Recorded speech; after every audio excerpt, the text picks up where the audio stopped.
పరమశివుడే లోకమునకంతటికీ కూడా సృష్టికర్త, స్థితికర్త, ప్రళయకర్త, పరబ్రహ్మము అని రాసి విభూతితో ఓంకారం పెట్టి అగ్నిహోత్రంలో వేశారు జ్ఞాన సంబంధం. అన్యమతస్థులు కూడా వారి కాగితాన్ని వారి సిద్ధాంతాలతో వేశారు. ఉత్తర క్షణం అది బూడిదైపోయింది. ఈ కాగితం మాత్రం అగ్నిహోత్రం మీద పచ్చటి ఆకు కాలకుండా ఎలా ఉండిపోతుందో ఆకు అగ్ని మీద అలాగే ఉండిపోయింది. అప్పుడు రాజు పరవశించి జ్ఞాన సంబంధరి యొక్క పాదముల మీద పడ్డాడు. ఇది కూడా మేము అంగీకరించాం, జల పరీక్ష జరగాలన్నారు. వైఘై నదిలో మేము వేస్తాం, ఆయన్ని వేయమనండి అన్నారు. వైఘై నదిలో వేసినటువంటి వారి పత్రములు కొట్టుకుపోయాయి. ఒక్క జ్ఞాన సంబంధర్ వేసినటువంటి కాగితం మాత్రం తడి తగలకుండానే నిలబడి, ముట్టుకుంటే కాగితం పొడిగా ఉండి ప్రవాహ వేగానికి ఎదురు నిలబడి అలా ఉండిపోయింది. ఉండిపోయి ఇది నిజము కనుక నువ్వు ఎవరి పాదములు చేరాలో అక్కడికి చేరు అన్నారు జ్ఞాన సంబంధర్. ఈ కాగితం వైఘై నదిలో కొట్టుకుంటూ వెళ్ళి సుందరేశ్వరుల వారి పాదముల దగ్గర నిలబడింది. అప్పుడు రాజు వారి పాదముల మీద పడి మళ్ళీ సనాతన ధర్మంలోకి వచ్చాడు. వచ్చిన తరువాత మళ్ళీ మధురలో పరమశివుడికి ఆ అర్చనలు, అమ్మవారికి కైంకర్యాలు ప్రారంభమయ్యాయి. కనుక మహానుభావుడు ఎన్ని చేశారో. ఇంత జ్ఞాన సంబంధ జీవితంలో ఆశ్చర్యం ఏమిటో తెలుసా అండి? ఆయన అరుణాచలం వెడుతున్నారు. ఒకసారి వెడుతున్నప్పుడు మంచి అట్టహాసంగా శిష్యులందరూ స్తోత్రాలు చేస్తున్నారు, పల్లకీలో ఎక్కించుకున్నారు, ఛత్రం పట్టారు, వెళ్ళిపోతున్నారు. ఈ వెళ్ళిపోతున్నటువంటి సమయంలో ఒక పెద్ద దొంగల గుంపు వచ్చి అన్నీ ఎత్తుకుపోయింది. శిష్యులతో సహా జ్ఞాన సంబంధం ఒక్కరే నిలబడిపోయారు. శిష్యులందరూ అన్నవో రామచంద్ర అని ఏడుస్తున్నారు. అప్పుడు ఆయనకి జ్ఞాపకం వచ్చింది, అరుణాచల ప్రవేశం చేసేటటువంటి వాడు పటాటోపము ఉండరాదు, అగ్నిక్షేత్రము పరమపావనము కనుక భక్తితో ప్రవేశించాలి. ఈశ్వర, నేను పల్లకీలో ఛత్రం పట్టించుకు బయలుదేరాను, అందుకే దొంగలు వచ్చి ఎత్తుకుపోయారు, నన్ను మన్నించు, నా శిష్యులకు అన్నం పెట్టించు అని ప్రార్థన చేశారు. ఆ ప్రార్థన చేస్తే ఎక్కడ నుంచో నలుగురు వచ్చి, అయ్యా ఇక్కడే పెళ్లి జరుగుతోంది, రండి రండి భోజనం చేద్దురు కానీ తీసుకెళ్లి భోజనం పెట్టారు. భోజనం చేసి అలిసిపోయిన వీళ్ళు నిద్రపోయి లేచేసరికి అక్కడ పెళ్లివారు లేదు, ఆ డేరా లేదు, ఏమీ లేదు. ఇది ఈశ్వరానుగ్రహం అనుకుని అరుణాచలంలోకి వెళ్ళారు. కొంతమంది గబగబా పల్లకి ఛత్రం అన్నీ పట్టుకొచ్చి, అయ్యా దొంగలు ఎత్తుకుపోతుంటే మేము పట్టుకుని వాళ్ళని కొట్టి తీసుకున్నామండి, ఇవి మీవని తెలిసింది, తీసేసుకోండి అని ఇచ్చేశారు.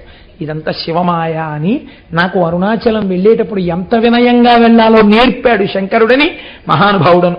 ఆయన వాటినప్పుడు అనుభవించారు. చాలా ఆశ్చర్యకరమైనటువంటి సంఘటన ఒకటి జరిగింది. మైలాపూర్ అనేటటువంటి ప్రాంతంలో శివనీశ్వరుడు అనబడేటటువంటి ఒక మహాభక్తుడు ఉండేవారు. ఆయన చాలా ఐశ్వర్యవంతుడు. తన కుమార్తెని తిరు జ్ఞాన సంబంధర్కిచ్చి వివాహం చేస్తాను అని ఆయన సంకల్పం చేశారు. ఆ అమ్మాయి పేరు పుంపావై. నిజంగానే ఆ అమ్మాయి ఒక పుష్పంలాగే ఉండేది, అంత అందగత్తే.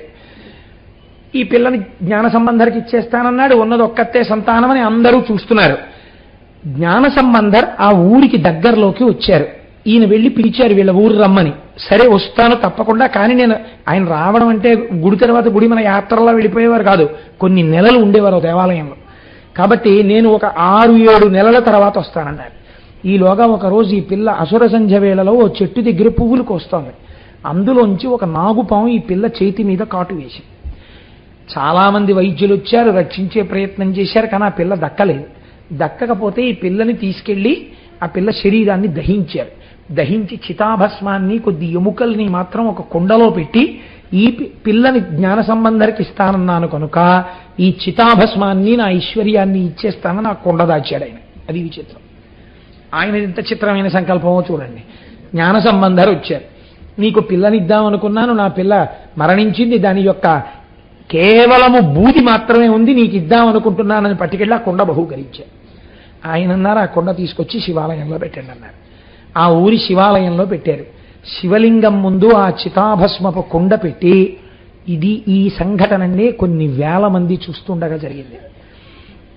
ఆయన ఆ పిల్లని మళ్ళీ బ్రతికించమని మార్కండేయుడికి ఆయుర్దాయం ఇచ్చిన ఓ శంకరా, నీవు ఆ పిల్లకి ఆయుర్దాయం ఇయ్యగలవు అని దండకం చేశారు. చేస్తే చిత్రం ఏమిటో తెలుసా అండి? కాలిపోయిన శరీరపు యొక్క చితాభస్మములో కొంత భాగమే కుండలో ఉంటే రత్న కంకణమును దాల్చి ఇంకొక 6-7 నెలలు బ్రతికి ఉంటే ఆ పిల్ల ఎంత పెరిగి ఉండేదో అంత పెరిగిన పిల్ల చెయ్యి ముందు బయటికి వచ్చింది. వచ్చి కుండ పగిలి అందులోంచి పిల్ల పైకి లేచింది. లేచి వచ్చి తండ్రి గారికి జ్ఞాన సంబంధరికి నమస్కారం చేసింది.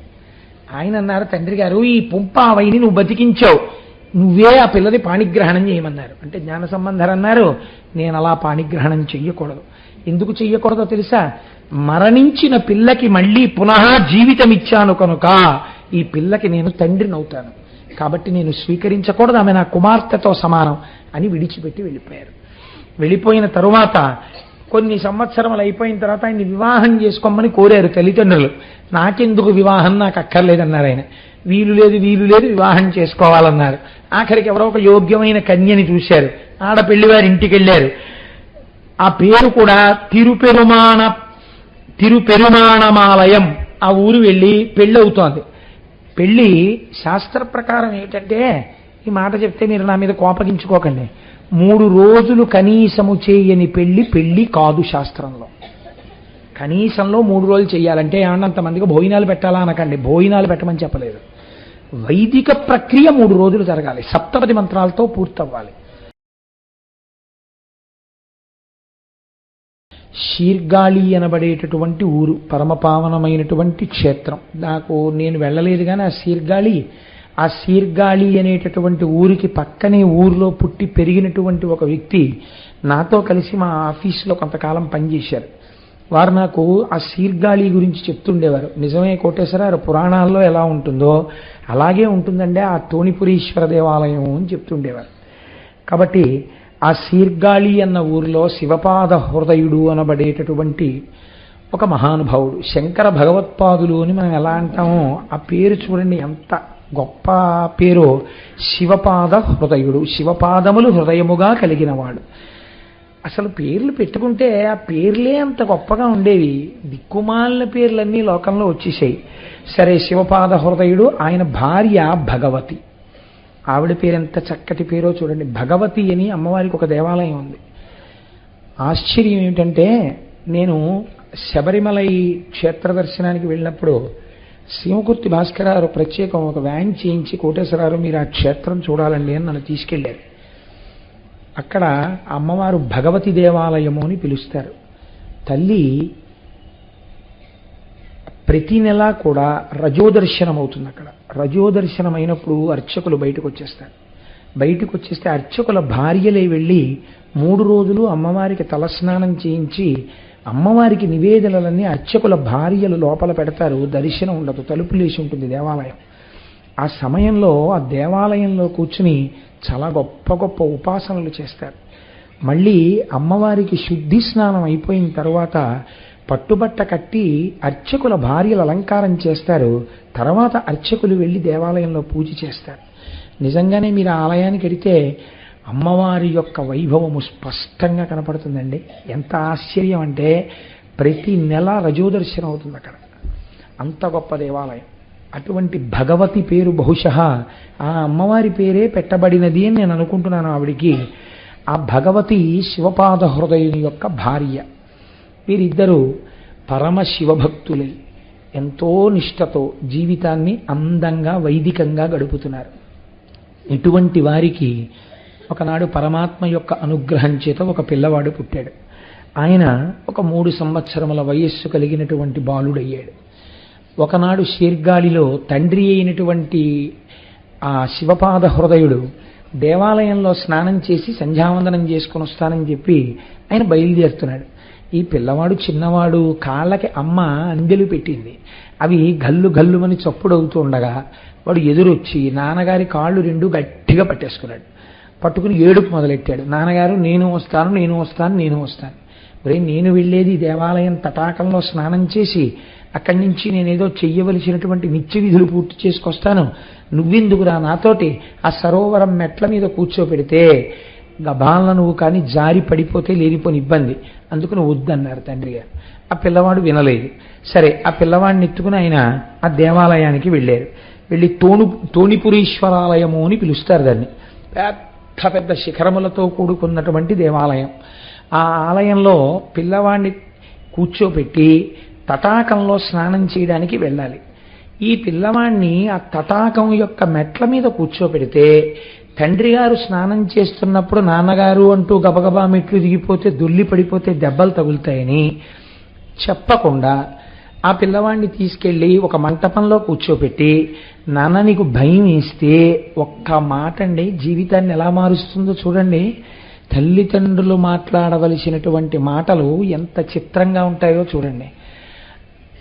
ఒకసారి ఆ ఎదురుగుండా ఉన్నటువంటి తోణిపురేశ్వరాలయ శిఖరాల మీద ఉన్న పార్వతీ పరమేశ్వరులను చూపించి, వీళ్ళిద్దరూ లోకానికంతటికి అమ్మ నాన్న, నీకేమైనా భయం వేస్తే దూకేకు కిందకి, అక్కడే కూర్చుని అమ్మా అని ఏడు అన్నారు అని చెప్పి ఆయన స్నానానికి వెళ్ళిపోయారు. వెళ్ళిపోయి ఆ స్నానం చేసేటప్పుడు అఘమర్షణ మంత్రాలు అని ఉంటాయి, అవి చదువుకుంటూ ఆయన మునిగిపోయారు. మునిగి మళ్ళీ లేస్తారు కదండి తలస్నానం చేసేటప్పుడు. మునిగితే తండ్రి కనపడలేదు. కనపడకపోతే ఆ పిల్లాడికి భయం వేసింది. ఎందుకంటే నాన్నగారు నీళ్లలో మునిగారు, ఇంకా పైకి తేలలేదని వాడు హృదయంలో బాధ కలిగి ఏడుపుస్తాం. వాడికి గుర్తొచ్చింది నాన్నగారు చెప్పిన మాట. గుర్తొచ్చి శిఖరం వంక చూసి అమ్మా నాన్న అని వాళ్ళిద్దరినీ చూసి ఏడుస్తున్నాడు పార్వతీ పరమేశ్వరుడు. వెంటనే శంకరుడు కదిలిపోయాడు. కదిలిపోయి అన్నాడు, ఏం అలా చూస్తామే, పిల్లవాడు ఏడుస్తున్నాడు అమ్మా అని, పద అన్నాడు. అంటే ఇద్దరూ కలిసి గబగబా పిల్లాడి దగ్గరికి వచ్చారు. పార్వతీదేవి పిల్లాడిని ఎత్తుకుని లాలిస్తోంది. అదేంటి ఏడవకు నాన్న, ఏడవకు, మీ నాన్నగారు వచ్చేస్తాను. వాడు ఏడు పాపలేదు. శంకరుడు అన్నాడు, ఇన్ని లోకములకు తల్లివి కదా, ఏడుస్తున్న పిల్లవాడు ఏడు పాపడానికి తల్లి ఏం చేయాలో తెలియదా? ఒక బంగారు పాత్రని తీసుకుని నీ స్తన్యములోని పాలని ఆ పాత్రలోకి పట్టి ఆ పిల్లవాడికి త్రాగించు, ఏడు పాపుతాడు అన్నాడు. ఏమిటో చాలా తేలిగ్గా చెప్తున్నారు. నా పాలు తాగితే ఎవరి జ్ఞానం వస్తుందో తెలుసా? మీ జ్ఞానం వచ్చేస్తుంది. వాడు మహాజ్ఞాని అయిపోతాడు. పట్టమంటారా అంది ఆవిడ. నా జ్ఞానం వస్తుందో ఇంకోటి వస్తుందో తరువాతి మాట. పిల్లవాడు నమ్మి అమ్మా నాన్న అని ఏడ్చాడు. అందుకే జ్ఞాన సంబంధాలు ఎక్కడికి వెళ్ళినా ఏమని పిలిచేవారో తెలుసా అండి? నమ్మి ఏడ్చినవాడు అని పేరు ఆయనకి. మనం ఏడుస్తాం, కానీ ఆ ఏడుపులో కూడా మనకి నమ్మకం ఉండదు భగవంతుడు ఉన్నాడని. ఆయన ఏడిస్తే నమ్మి ఏడ్చాడు, ఉన్నారు పార్వతీ పరమేశ్వరులని. శంకరుడు చెప్పాడు. తల్లి వెంటనే ఒక బంగారు పాత్రలోకి తన స్తన్యంలోని క్షీరాన్ని పట్టి పిల్లవాడికి తాగించి, ఆయన గుడుగుడు గుడుగుడు గుడుగుడు తాగేశాడు. చక్కగాను తాగేసి మూతుడుచుకుంటున్నాడు. తండ్రి ఆ సరోవరంలోంచి మెట్లు ఎక్కుతున్నాడు. తండ్రి వచ్చేస్తున్నాడని వీళ్ళిద్దరూ అంతర్ధానం అయిపోయారు. ఈయన నడుచుకుంటూ వచ్చి దూరం నుంచి చూశాడు. పిల్లాడు పాలు తాగినటువంటి ఆ పాల యొక్క సారిక నోటి మీద ఉంది. ఆయన చూసి, ఊరేరే ఎంత పని చేశావురా, నేను స్నానానికి వెళ్ళినప్పుడు ఎవరో ఇచ్చిన పాలు తాగేశావా, ఏమిట్రా ఈ పని అన్నాడు ఆ పాలు చూసి. అనగానే ఆ పిల్లవాడు పత్తికం మొదలుపెట్టాడు. పత్తికం అంటే ద్రవిడ సంప్రదాయంలో ఒక దండకం లాంటిది. ఆయన ఒక పెద్ద దండకం చేశాడు పార్వతీ పరమేశ్వరుల యొక్క అనుగ్రహం గురించి. 3 ఏళ్ల పిల్లవాడు. ఆ లోపల ఉన్న భక్తులందరూ గుమిగూడిపోయి ఆ పత్తికం విని ఆశ్చర్యపోయారు. తండ్రి పరవశించిపోయి దర్శనం చేసుకుని ఆ పిల్లవాడిని ఎత్తుకుని ఇంటికి వెళ్ళిపోతున్నాడు. ఇంటికి వెళ్ళిపోతుంటే ఆ పిల్లవాడిని ఎత్తుకుని ఇంటికి వెళ్ళిపోయేంత వరకు సువాసినులందరూ పేలాలు పట్టుకుని మేడలెక్కి పిల్లాడి మీద చల్లారట. ఈ పిల్లవాడు 10 కాలాలు బతికుండాలి. 3 సంవత్సరముల వయస్సులో అమ్మా నాన్న అని నమ్మి పార్వతీదేవిని పిలిచి శంకరుడి యొక్క ఆజ్ఞ మేరకు అమ్మవారి యొక్క క్షీరమును గ్రూలినవాడు. అమ్మవారి యొక్క హృదయము పాలవిల్లిలా ఉంటుంది ఎప్పుడు దయతో. ఎవరైనా నిజంగా అమ్మవారిని అంత ప్రేమతో అమ్మా అని పిలిస్తే క్షీరమే స్రవించినట్లుగా స్రవిస్తుందట. కానీ క్షీరము తెలుపు కదండి, తెలుపు శారద సరస్వతీదేవి. అమ్మవారి పాలు త్రాగినటువంటి వాడికి అటువంటి జ్ఞానము కలుగుతుంది. శంకర భగవత్పాదులు సౌందర్యలహరిలో శ్లోకం చేస్తూ ఓ మాట అంటారు. తవస్తన్యం మన్యే ధరణికర కన్యే హృదయతః పయఃపారావారః పరివహతి సారస్వతమివ దయాపత్యాదత్తం ద్రవిడ శిశురా స్వాద్యతమయత్ కవీనాం ప్రౌఢానామజనికమనీయ కవయిత. ద్రవిడ శిశువు అని పిలిచారు. అమ్మా నాడు ద్రవిడ శిశువు నువ్వు ఉన్నావని నమ్మి అమ్మా అని పిలిచాడు. పిలిచినంత మాత్రం చేత ఆనాడు తల్లి నువ్వు నీ యొక్క స్తన్యములోని క్షీరమునిచ్చావే, ఆయన అపారమైన బాహ్య సౌందర్యమును అంతఃసౌందర్యమును గొప్ప శివభక్తిని పొందాడే. అసలు ఇందులో ఉన్న చమత్కారమైన రహస్యం ఏమిటో తెలుసా అండి? ఆ అంశలో పుట్టినటువంటి పిల్లవాడు లోకంలో శివుడి యొక్క భక్తిని ప్రచారం చెయ్యడానికి వైదికమైన మార్గాన్ని ఆ రోజుల్లో నలిపివేస్తున్నటువంటి వాళ్ళ యొక్క దురాచారములను ఖండించడానికి పుట్టినటువంటి సుబ్రహ్మణ్యుడు. ఆనాడు తన స్తన్యమిచ్చే అదృష్టము తిన్నగా కలగలేదు, కృత్తికల ద్వారా ఇవ్వవలసి వచ్చిందే అని అమ్మవారికి చిన్న బాధ ఉండిపోయింది. శంకరుడు గుర్తు పెట్టుకుని ఆ కోరిక ఇప్పుడు తీర్చాడు. అమ్మవారి పాలు పిల్లవాడు తాగేటట్టు. అందుకని తిరుజ్ఞాన సంబంధర్ అన్నారు ఆయన. అమ్మవారి క్షీరమును గ్రోలి అపారమైన జ్ఞానమును పొందినవాడు కనుక శివుడికి మారుపేరే జ్ఞానం. కాబట్టి ఆయనకి తిరుజ్ఞాన సంబంధర్ అని పేరు. ఇటువంటి వారు ఒకానొక రోజున పక్క ఊర్లో ఉన్నటువంటి తిరుక్కోలక్క అనబడేటటువంటి క్షేత్రంలో ఉన్న శివాలయ నిర్వాహకులు జ్ఞాన సంబంధర్ని తీసుకుని తండ్రి గారిని రమ్మని ఆహ్వానం చేశారు. చిన్న పిల్లవాడు అంత దూరం రాగలడా? ఆలోచించి పిల్లాడిని ఎత్తుకుని తండ్రి గారు బయలుదేరారు. ఆ దేవాలయంలో రాజద్వారం దాటుతున్నారు లోపలికి. ఆలయం లోపలికి దాటుతూనే శివాలయానికి చాలా నియమం ఉంటుందండి. ఎందుచేతనంటే శివాలయం ఏమిటండి? శివాలయం కానివ్వండి, విష్ణువాలయం కానివ్వండి, అది భగవానుడి ఆలయం. దాంట్లోకి వెళ్ళేటప్పుడు కొన్ని మర్యాదలు ఉంటాయి. ప్రత్యేకించి మీకు శివాగమంలో ఒక మాట చెప్తే ఆశ్చర్యపోతారు. శివాలయం యొక్క రాజద్వారపు గడప చెప్పుతో దాటిన వాడెవడో వాడికి కొన్ని వేల జన్మలు కాళ్ళు నరికి తొడల వరకే కాళ్ళున్నవాడిగా పుట్టించమని శివాగమం. శివాలయ రాజద్వారాన్ని చెప్పుతో దాటకూడదు. ఆ మాటకొస్తే విష్ణువాలయం కానివ్వండి, ఇంకో ఆలయం కానివ్వండి, అమ్మవారి ఆలయం కండి, ఆలయంలోకి చెప్పులతో ప్రవేశించరాదు. కాబట్టి ఇప్పుడు ఆ పిల్లవాడిని తీసుకుని లోపలికి ఎడుతున్నారు ఆయన. రాజద్వారం దాటగానే ఆ పిల్లవాడు ఆ గోపురాల మీద ఉన్నటువంటి మూర్తులను చూస్తూ భగవంతుడి మీద స్తోత్రాలు చెప్తున్నాడు. ఆ స్తోత్రాలు చెప్తూ ఎంత పరవశించిపోయాడంటే చిన్ని చిన్ని చేతులు, ఇంకా 3 ఏళ్ళు, ఆ చేతులతో తాళం వేస్తూ పాట పాడుతున్నాడు. పాట పాడుతుంటే ఆ చిన్ని చిన్ని చేతులు ఎరుపెక్కిపోయి చూడలేకపోయారట పార్వతీ పరమేశ్వరులు. పైనుంచి ఆయనకి బంగారు చిడతలు, అంటే తాళం వేస్తారే అవి బంగారు తాళాలు ఆకాశంలోంచి పడ్డాయి. నాన్న నువ్వు చేతులు 2 ఇలా అనకు, ఎర్రబడిపోతున్నాయి, మేము చూడలేకపోతున్నాం, ఈ 2 తాళాలు వాయించు అని జ్ఞాన సంబంధరికి పైనుంచి పడ్డాయి తాళాలు. ఇవన్నీ మీరు కల్పితం అనుకుంటున్నారేమో, యథార్థం అండి ఇవన్నీ. ఆయన తాళం వేస్తూ ఆ పిల్లవాడు పాట పాడుతూ శివాలయ ప్రవేశం చేశాడు.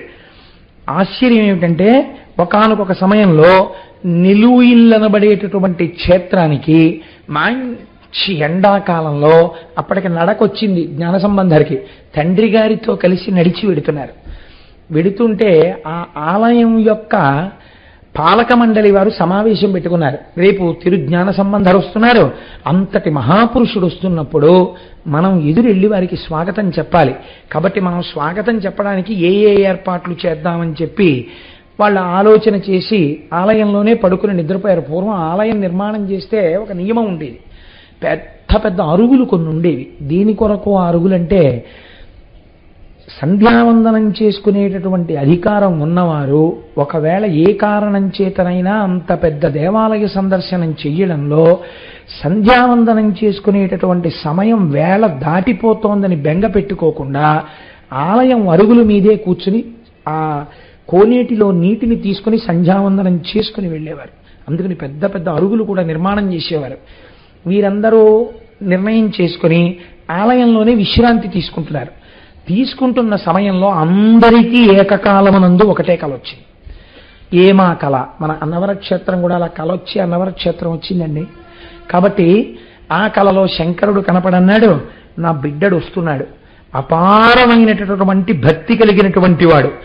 ఆ పిల్లవాడి కోసం నేను దేవాలయాల యొక్క వాహన మంటపంలో ఒక ముత్యాల పల్లకి, అతనికి పట్టడానికి ఒక మంచి గొడుగు, అతను వస్తున్నాడని తెలియడం కోసమని వాయించవలసిన పెద్ద పెద్ద బాకాలు సిద్ధమై ఉన్నాయి. వాటిని తీసుకువెళ్ళి జ్ఞాన సంబంధరికి స్వాగతం చెప్పండి. ఇక నుంచి ఆయన నా పల్లకీలో కూర్చోపెట్టి వహించండి, ఆయనని అలా మోసిన వాళ్ళు ధన్యులవుతారు అని కలలో చెప్పాడు. ఇంత మన గుళ్ళో ముత్యాల పల్లకి, ఓ పెద్ద ఛత్రం, ఇవన్నీ ఎక్కడున్నాయి, ఇవేం లేవే మన వాహన మంటపంలో అనుకుని అందరూ లేచి, అందరికీ ఇదే కల వచ్చింది. అందరూ లేచి వాహన మంటపంలోకి వెళ్ళి తలుపులు తీసి చూశారు, సిద్ధంగా పెట్టబడి ఉన్నాయి.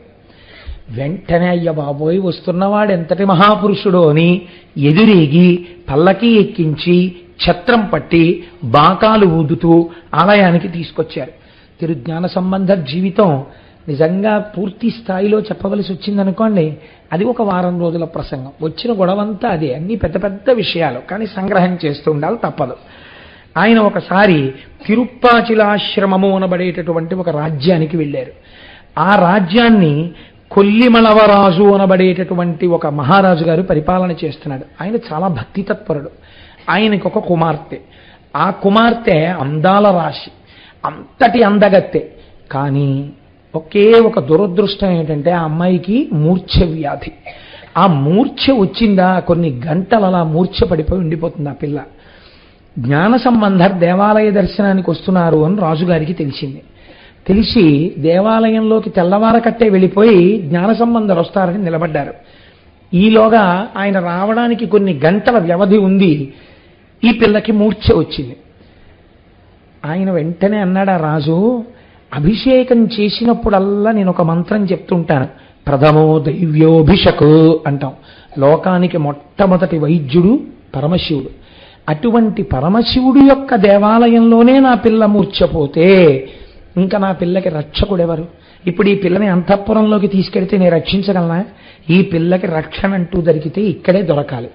రాజు వారి ఆజ్ఞకి ఎదురే ఉంటుంది. ఈ పిల్లని తీసుకెళ్లి శివలింగానికి ఎదురుగుండా పడుకోబెట్టండి అన్నాడు. పడుకోబెట్టారు. పిల్లను అలా వదిలేశాడండి. వదిలేసి ఎవరుండాలి పక్కన? ఎందుకు రక్షించాలి? అందరూ ఉన్న రక్షణ సామర్థ్యము ఎవరి వలన ప్రసరిస్తుందో వాడి ముందు పడుంది నా పిల్ల. బతికితే వాడి వల్ల బతుకుతుంది. పదండి మనందరం జ్ఞాన సంబంధర్కి స్వాగతం చెప్దామని వెళ్ళిపోయారు. వెళ్ళిపోతే జ్ఞాన సంబంధర్ స్వాగతాన్ని పుచ్చుకుని దేవాలయంలోకి వచ్చారు. తీరా దర్శనం చేసుకుందామని వచ్చే వేళటికి ఆ పిల్ల అక్కడ పడుందన్న విషయం అందరూ మర్చిపోయారు. ఈ ఆడపిల్ల శివాలయంలో పడుంది బోర్లా. ఆయన వచ్చేసి లోపలికి వచ్చాక మిగిలిన వాళ్ళకు కూడా జ్ఞాపకం వచ్చింది. అప్పుడు చూసి ఆయన అడిగారు, ఇదేమిటి శివాలయంలో శివుడి ముందు ఒక ఆడపిల్ల ఎందుకు ఇలా పడుంది అని అడిగారు. అడిగితే ఆ పిల్లకి మూర్ఛ వ్యాధి, మహారాజు గారి యొక్క కుమార్తె, రాజకుమార్తెని అలా విడిచిపెట్టి పెడతారండి. ఆయనకి ఎంత శివభక్తో చూడండి నిజంగా. అందుకని రాజుగారే ఆ పిల్లను అలా విడిచిపెట్టేశారండి అని చెప్పారు. చెప్తే పారవస్యంతో ఆయన వెంటనే ఒక దండకం చేశారు శంకరుడి మీద. ఈశ్వర, నీవు వైద్యుడవు అని పేరు, నువ్వు లోకములనందటినీ కాయగలిగిన వాడవు అని పేరు. అటువంటి వాడివి నీ మ్రోల ఇలా పడుంది ఈ పిల్ల. నిన్నటి రోజున చెప్పానే, ఈ వంశంలో పూర్వం ఎంతటి మహాపాపములు జరిగాయో. చేసినప్పుడు చాలా తేలిగ్గా ఉంటుందండి. చేసేసిన వాడు సులువుగా చేసేస్తాడు. దానివల్ల ఏదో ఫలితం వస్తుంది, దిక్కుమాలిన ఫలితం, ఈ శరీరం సుఖంగా ఉంటుంది అనుకుంటాడు. అనుకుని పాపం చేసేస్తాడు. తీసుకొచ్చి దాన్ని ఎక్కడో దాస్తాడు. దాచింది హరించుకుపోతుంది. కానీ పాప ఫలితం ఏం చేస్తుందో తెలుసా అండి? చిన్న చితకా పాపాలు వదిలిపెడతాయి, పెద్ద పెద్ద పాపాలు వదిలిపెట్టవు. వంశము వరకు వెళ్ళిపోతుంది. ఇది అందరూ చెప్పలేరు కూడా. మీకు నేను ఒక శాస్త్ర రహస్యం చెప్పేస్తున్నాను ఇవాళ వేదిక మీద. కొంతమంది ఇది నేను వేదిక మీద చెప్పేస్తున్నాను, భయం లేదు. పరమాచార్య చెప్తుండేవారు ఈ మాట, ప్రాజ్ఞులైన వారు గ్రహించగలరు. ఎక్కడొచ్చింది ఈ తేడా, వంశంలో ఎక్కడ జరిగింది ఈ పాపం కనిపెట్టగలరు. కానీ ఇప్పుడున్న వాడికి దాన్ని తీసుకోగలిగిన శక్తి ఉంటుంది, ఉండకపోతుంది. కాబట్టి ఏమవుతుంది? అలా పడుంటారండి. నేను కొన్ని ఇళ్ళు చూశాను మహాప్రభో. ఆ ఇళ్ళు పెద్ద పెద్ద ఇళ్ళు, గుండె బావురు మంది వెళితే. నేను ఒకసారి ఒక ఇంటికి వెళ్ళాను. 3 ఆడపిల్లలు, పెళ్ళవలేదు. 3 బహుశీలవంతులు, ఎన్నడూ వీధిలోకి వెళ్ళిన వాళ్ళు కారు. 3 పోస్ట్ గ్రాడ్యుయేట్లు, 3 స్ఫురద్రూపులు. 3 మీద ఉన్నటువంటి ఒకే ఒక అక్కగారికి పెళ్ళయింది. పెళ్ళైనటువంటి 3 నెలల్లో హార్ట్ అటాక్ వచ్చి భర్త గారు వెళ్ళిపోయారు. ఆవిడ విధవ అయి ఇంట్లో ఉంది. ఇది చాలదన్నట్టు అన్నగారు వీళ్ళ కోసమని వివాహం చేసుకోలేదు. ఆయన అలాగే ఉండిపోయాడు. ఇల్లంతా బూజులు, నిర్లిప్తతతో కూడినటువంటి జీవనం. నేను వారిని అడిగితే వారు చెప్పారు, మా ఇంట్లో 4 తరాలుగా వివాహం అవకానే భర్త పోయినటువంటి ఒక విధవ పెళ్లి కాని మిగిలిన వాళ్ళతో 4 తరాలుగా ఈ ఇల్లు ఇలాగే ఉంది అని చెప్పారు. పెద్దలు ఎందుకు చెప్తారండి? పెద్దలు ఉత్తినే చెప్పరు. చేసేవాడు, పాపం చేసేవాడు నిర్భయంగా చేసేస్తాడు. అప్పటికి వెళ్ళిపోయింది కదా రోజు అనుకుంటాడు, అప్పటికి సంతోషంగా గడిచిపోయింది కదా అనుకుంటాడు. కానీ చిత్రంగా గమనించేవాడు, గుప్తంగా రాసేవాడు ఉన్నాడు. చిన్న చితకా పాపం ఒకలా పోతుంది, మహాపాపములు విడిచిపెట్టవు, వంశం అంతటి మీద చూపిస్తాయి ప్రభావం. దీని కొరకు అంత వ్యగ్రత, దీని కొరకు అంత వెర్రి, ఎంత మనం విడిచిపెట్టుకోవలసిన అవసరం ఉంటుందో. ఒక్కొక్క పాపం విరగడానికి ఎంత భక్తి కలిగిన వాడు మళ్ళీ ఆ కుటుంబంలో ఉంటే తప్ప ఒక మహాపురుషుడు రాడో. ఇదేనండి భాగవతంలో చెప్పిన రహస్యం. ఊరకరారు మహాత్ములు వా రథముల ఇండ్ల కడకు వచ్చుటలెల్లం కారణము మంగళములకు మీరుచ్చుట శుభము మాకు నిజము మహాత్మ అంటాడు. మీరు చూడండి, మహాపురుషుడైనటువంటి వాడు అంటే అర్థం ఏమిటంటే భక్తి యందు చిత్తము మునకలు వేసేవాడు. ఆయన మనస్సు ఎలా ఉంటుంది? నిష్కారణపు మాటలు మాట్లాడడానికి ఇష్టం ఉండదు మనస్సులో. ఓ 10 నిమిషాలు మాట్లాడతాడు, 15 నిమిషాలు మాట్లాడతాడు, 20 నిమిషాలు మాట్లాడతాడు. మీకు నేను సత్యం చెప్పేస్తాను, 21వ నిమిషంలో ఆయన ఏం చేస్తాడో తెలుసా అండి? మనస్సులోనే భగవంతుడికి నమస్కారం చేస్తాడు. ఈశ్వరా, వీళ్ళు వెళ్ళిపోయేటట్టుగా అనుగ్రహించు. ఏమిటి కారణం? ఎందుకు నాకు ఈ లొల్లి? హాయిగా కాసేపు నేను ఏదైనా నీ గురించి చదువుకుంటాను, నీ గురించి 4 స్తోత్రాలు చదువుకుంటాను, నీ గురించి భజన చేసుకుంటాను, నీ గురించి ధ్యానం చేసుకుంటాను. నాకు ఎందుకు ఈ లొల్లి మాటలు? నాకు వీటి మీద పెద్ద ఆసక్తి లేదు. ఈశ్వర, నాకు ప్రతిబంధకంగా వచ్చింది ఏనాటి పాపమో, అందుకని తొందరగా వెళ్ళిపోయేటట్టు చూడు అంటాడు. అందుకే మహాభక్తులైన వారి ఇంటికి వెళ్ళేటప్పుడు కొన్ని వేళలలో పెడతారు, కొంతసేపే ఉంటుంటారు. కారణం అది. కాబట్టి నేను ఈ విషయం ఎందుకు చెప్పానంటే, మీరు ఏ కోటేశ్వరరావు లాంటి వాడి విషయంలోనూ ఇలాంటివి పాటించక్కర్లేదు. నేనే అలాంటి మహాభక్తుడి స్థాయి వాడిని కాను. అంటే నాకు ఎందుకు భయం అంటే పరోక్షంగా ఈయన గురించి చెప్పుకుంటున్నాడు అనుకుంటున్నారేమో. నేను అలా చెప్పట్లేదు. అలా పోల్చుకోవడం కూడా ఒక దోషం. అలా పోల్చుకోకూడదు. ఊరకరారు మహాత్ములు వా రథముల ఇండ్ల కడకు వచ్చుటలెల్లన్. మహాత్ముడైన వాడు మీ ఇంటికి వచ్చాడనుకోండి, ఎందుకు వస్తారండి ఆయన? తనింట్లోనే అనవసరంగా కూర్చొని వాడు అనవసరంగా ఇంకోడింటికి ఎడతాడా? ఆయన అలా వెళ్ళాడు అంటే, వెడుతున్నాడు అంటే ఏదో ఉంది, ఈశ్వర సంబంధమైనటువంటి ఆజ్ఞ. ఆయన వచ్చాడు, ఏమవుతుంది? కారణము మంగళములకు. ఎప్పటి నుంచో ఉన్నటువంటి ఏదో ఉపద్రవాన్ని తీసేయడమో, ఏదో శుభకార్యం ఇంట్లో జరపడానికి ఆయన ఇంటికి వచ్చో గ్లాసుడు మంచినీళ్లు తాగడమో హేతు అవుతుంది. అందుకే పూర్వం ఏం చేసేవారో తెలుసా అండి? ఇంటి బయట అరుగులు కట్టేవారు. అరుగులన్నిటిలోను ఏ అరుగు మీలో పండితులు కూర్చుండు మా అరుగు మీలో అని 3వ క్లాసులో పద్యాలు ఉండేవి మాకు. ఏమిటి పద్యాలంటే చక్కగా మాస్టర్ చెప్తుండేవారు. ఒరే, ఎందుకు కడతారో తెలుసా అరుగులు? పాదయాత్రలో వెళ్ళిపోతుంటారు కొంతమంది, లేకపోతే వాహనాలు ఎక్కకుండా వెళ్ళిపోతుంటారు. చంద్రశేఖర పరమాచార్య స్వామి వంటి మహాపురుషులు వెళ్ళిపోతూ బడలిక తీర్చుకోవడానికి కాసేపు అరుగుకి కూర్చుంటారు. మొన్న మేము దక్షారామం పాదయాత్ర చేశాం 28 కిలోమీటర్లు. అప్పుడు కొన్ని ఇళ్ళ అరుగులెక్కి కూర్చున్నాం. కూర్చోగానే దక్షారామం పాదయాత్ర వెళ్తున్నారని తెలిసి గబగబా వాళ్ళు పట్టుబట్టలు కట్టేసుకుని బకెట్లతో నీళ్లు పట్టుకుని వచ్చారు. వచ్చి అయ్యా నీళ్లు తాగుతారా అని అందరికీ నీళ్లు పోసి వెళ్ళారు. వాళ్ళు ఎంత ధన్యులైపోయారండి. పాదయాత్రలో వెళ్ళిపోతున్న భక్తుల యొక్క దాహార్తిని తీర్చడానికి ఏది కారణమైంది? ఆకర్షించి కూర్చోపెట్టింది అరుగు. నువ్వుండడానికే ఇల్లు కాదు, వెళ్ళిపోతున్న బాటసారులు కూర్చోడానికి అరుగు కట్టాలి ఇంటికి. ఇప్పుడంత స్థితి ఎక్కడందిలేండి. అరణ్యరోదనం ఏ పల్లెటూళ్ళలో వెడుతుంటే, ఎప్పుడైనా ఉపన్యాసాలకి అమలాపురం రాజోలో వెడుతుంటే ఆ పల్లెటూళ్ళ గుండా వెళ్ళిపోతున్నప్పుడు అక్కడ అరుగులు కనపడుతుంటే భయన్నాళ్ళ ఇందిరా ఇలా అరుగు మీద చాపేసి కూర్చుని అలా అరుగు మీద కూర్చుని చక్కగా ఓ రామాయణం చదువుకుంటుంటే, ఓ భాగవతం చదువుకుంటుంటే అంతవరకు ఎందుకండి? నూతి నీళ్లు తోడుకుని స్నానం చెయ్యడం అనేటటువంటిది నాకు ఎంతో ఇష్టమైన విషయం. నూతి నీళ్లు స్నానం చేసి తోడుకుని ఎన్ని సంవత్సరాలైందో. నేను ఏలూరులో పుట్టి పెరిగినప్పుడు మా అమ్మగారు ప్రతిరోజు పొద్దున్నే పాలు త్రాగడానికి వెళ్ళగానే, ఒరేయ్ ముందు నూతి దగ్గరికి వెళ్ళి స్నానం చేసి దేవుడు మందిరం దగ్గర కూర్చుని పైకి వినపడేటట్టుగా పద్యాలు చదివి వస్తే పాలిస్తాననేది ఆవిడ. అంటే దేని మీద భక్తి? పాలు తాగేయాలని. గబగబా నూతి దగ్గరికి వెళ్ళి తోడు పోసేసుకుని ఆవిడ ఒక గంట చూస్తూనే ఉండేది. ఒరే వీపు రుద్దుకోలేదు, నేను చూస్తున్నాను రుద్దు అనేది. మళ్ళీ రుద్దుకుని గబగబా వచ్చి పూజ గదిలోకి వచ్చిన అమ్మకి వినపడాలి ముందు, గబగబా చదవకూడదు.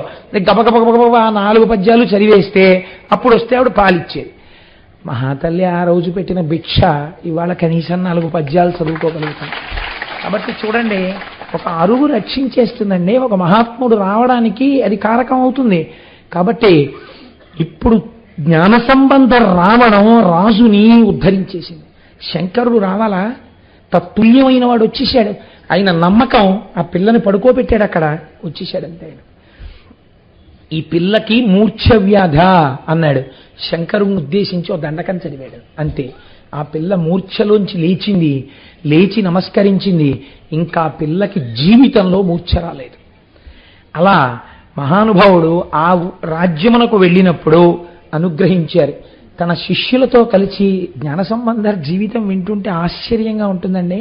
తండ్రి గారు యోగ్యమైన వయస్సులో ఆయనకి ఉపనయనం చేశారు. ఉపనయనం చేసిన తరువాత ఎవరైనా ఎక్కడికి వెడతారు? వేదం చదువుకోవడానికి గురువుగారి దగ్గరికి వెడతారు. ఉపనయనం చెయ్యగానే వేదాలకన్నింటికీ అర్ధతాత్పర్యాలు, ఆ మంత్రాలు అన్నింటినీ జ్ఞాన సంబంధరే చెప్పేశారు. అసలు ఉపనయనం చేయకముందే ఆయనకు వచ్చేసాయి అన్ని. అమ్మవారి క్షీరాన్ని తాగారు. కారణజన్ముడు మహానుభావుడు. ఎక్కడుంటారండి అలాంటి వాళ్ళు?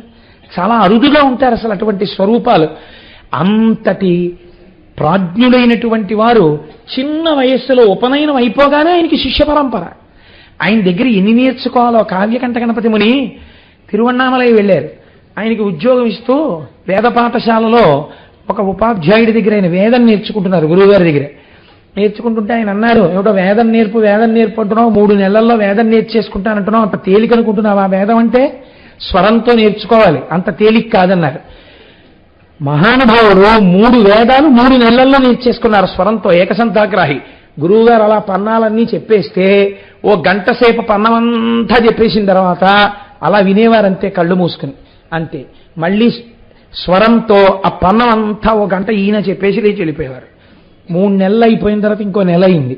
కావ్యకంఠ గణపతి ముని అరుగు మీద కూర్చుని 3 వేదాలకి భాష్యాలు చెప్పారు. చెప్తుంటే వాటి యొక్క అర్ధతాత్పర్యాలు చెప్తుంటే ఏ గురువు గారు వేదం చెప్పారో ఆయన అర్థాలు నేర్చుకోవడానికి, తాత్పర్యం నేర్చుకోవడానికి శిష్యుడిగా కూర్చున్నారు. మహాపురుషులు పుట్టిన గడ్డండే ఈ భూమి. కనుక ఆయన శిష్యులతో కలిసి వెళ్ళిపోతున్నారు. వెడుతుంటే కురుంజి, ములై అన్న ప్రాంతాలు దాటుతున్నారు. విశేషమైనటువంటి చలిజ్వరాలు. ఎన్ని దోమకాట్లో మహాపురుషులకి దేని గురించి లెక్క ఉంటుందండి.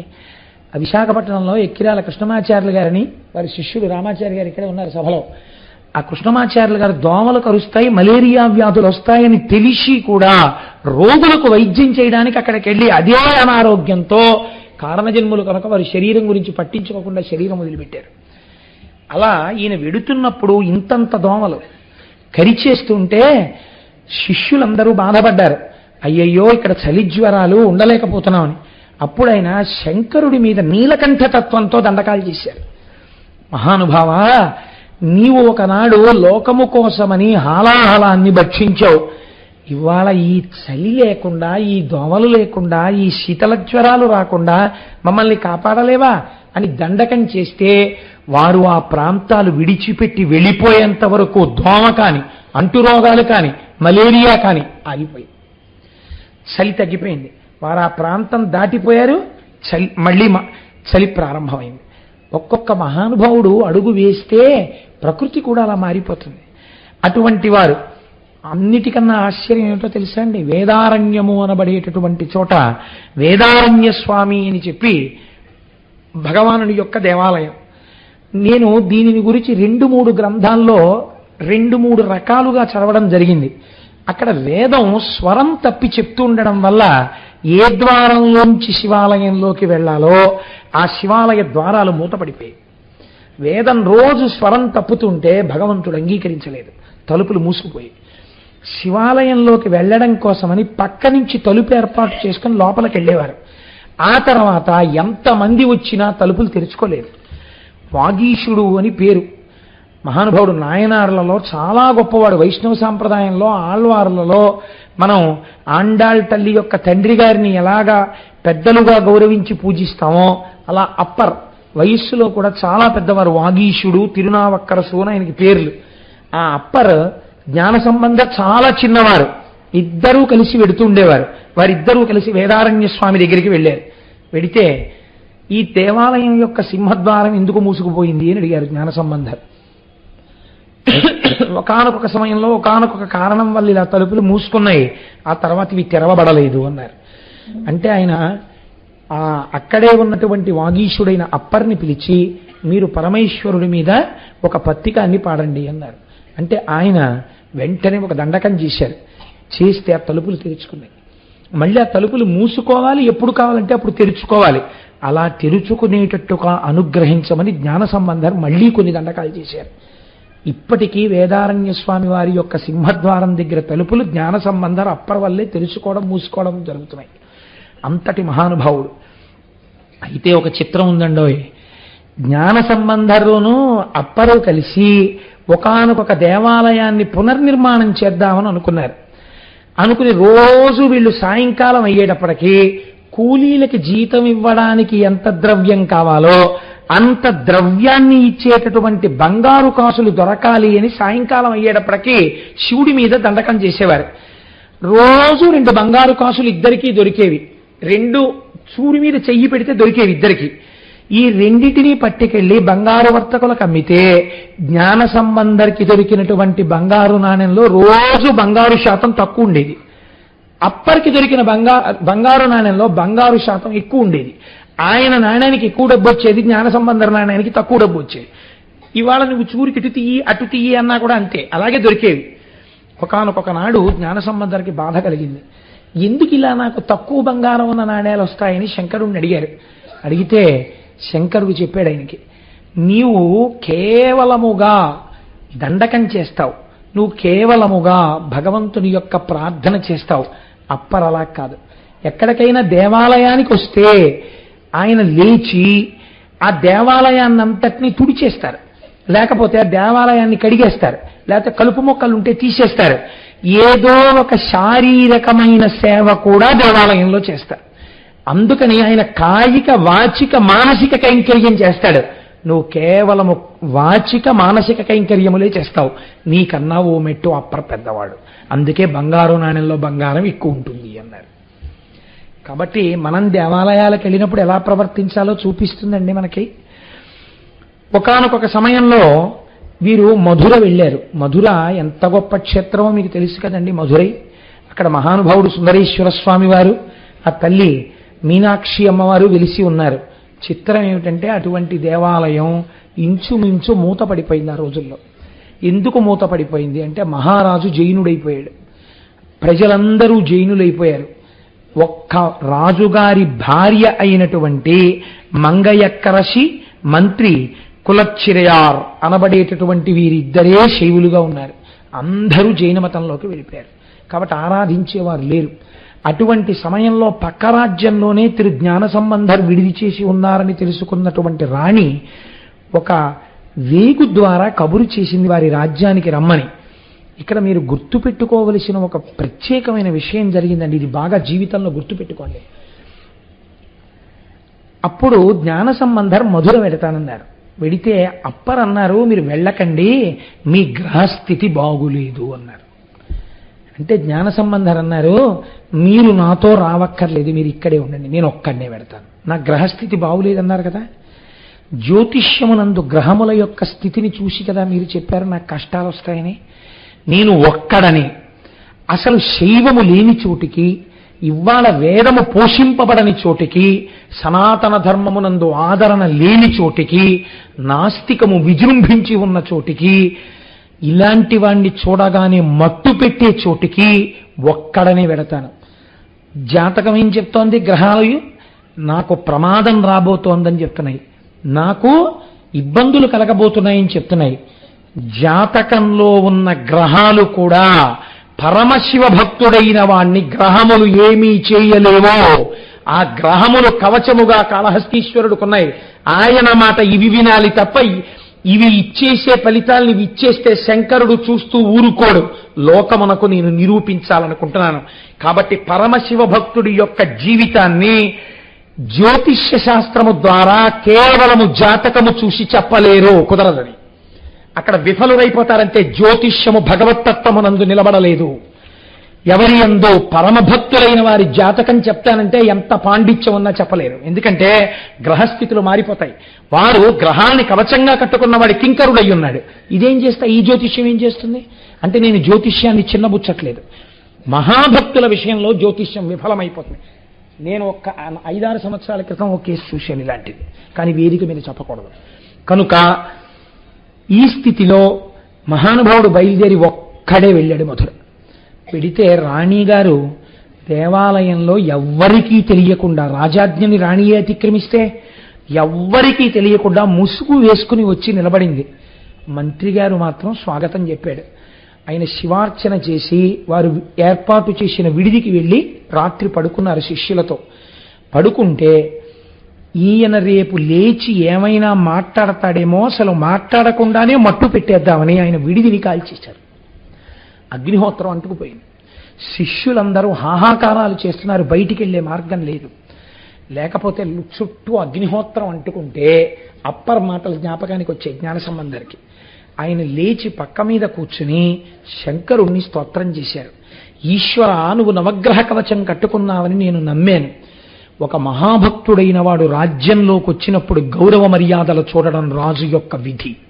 తాను రాకపోగా తన అనుమాయులు ఇంతటి తప్పు పని చేస్తుంటే రాజు ఊరుకున్నాడు. రాజుకి తెలిసి జరిగింది అది. కనుక ఈ వేడి అంతా ఏది ఉన్నదో ఈ వేడి రాజు శరీరమునందు ప్రవేశించుగాక అని సంకల్పం చేశారు. అగ్నిహోత్రం చల్లబడిపోయింది. రాజుకి జ్వరం వచ్చింది. థర్మామీటర్లు పేలిపోయాయి. సావడు బతకడు. వెర్రివేడి పుట్టేసింది శరీరంలో. కళ్ళు అగ్నిహోత్రాన్ని కురిసేస్తున్నాయి. ఎంత చిత్రం జరిగిందో తెలుసా అండి? సృష్టిలోనే ఆశ్చర్యం. ఒక ఉపాధి అంత వేడితో నిలబడదు. రాజు పడుకుని ఉండగా వైద్యులు ఆ గదిలోకి వెళ్దామని ప్రయత్నిస్తే వాళ్ళ ఒళ్ళు బొబ్బలెత్తి. అంటే ఎంత వేడి రాజు శరీరంలో ఉందో చూడండి. కాలిపోయిందా శరీరం? కాలిపోలేదు, బూది కాలేదు. ఆయన నమ్మిన మతస్థులు నెమలి ఈకలు విసినికర్రలు పట్టుకుని లోపలికెళ్ళి విసరబోయారు. దగ్ధమైపోయాయి విసినికర్రలు. అప్పుడు భార్య వేడుకుంది, ఒక్కసారి జ్ఞాన సంబంధరికి నమస్కారం చేయండి, తీసుకొస్తానని. ఆయన్ని తీసుకొచ్చారు. వారు శివుడిని స్తోత్రం చేస్తూ లోపలికి వెళ్ళి పక్కన కూర్చుని మహానుభావ, అప్పుడు జ్ఞాన సంబంధరికి నమస్కరించారు.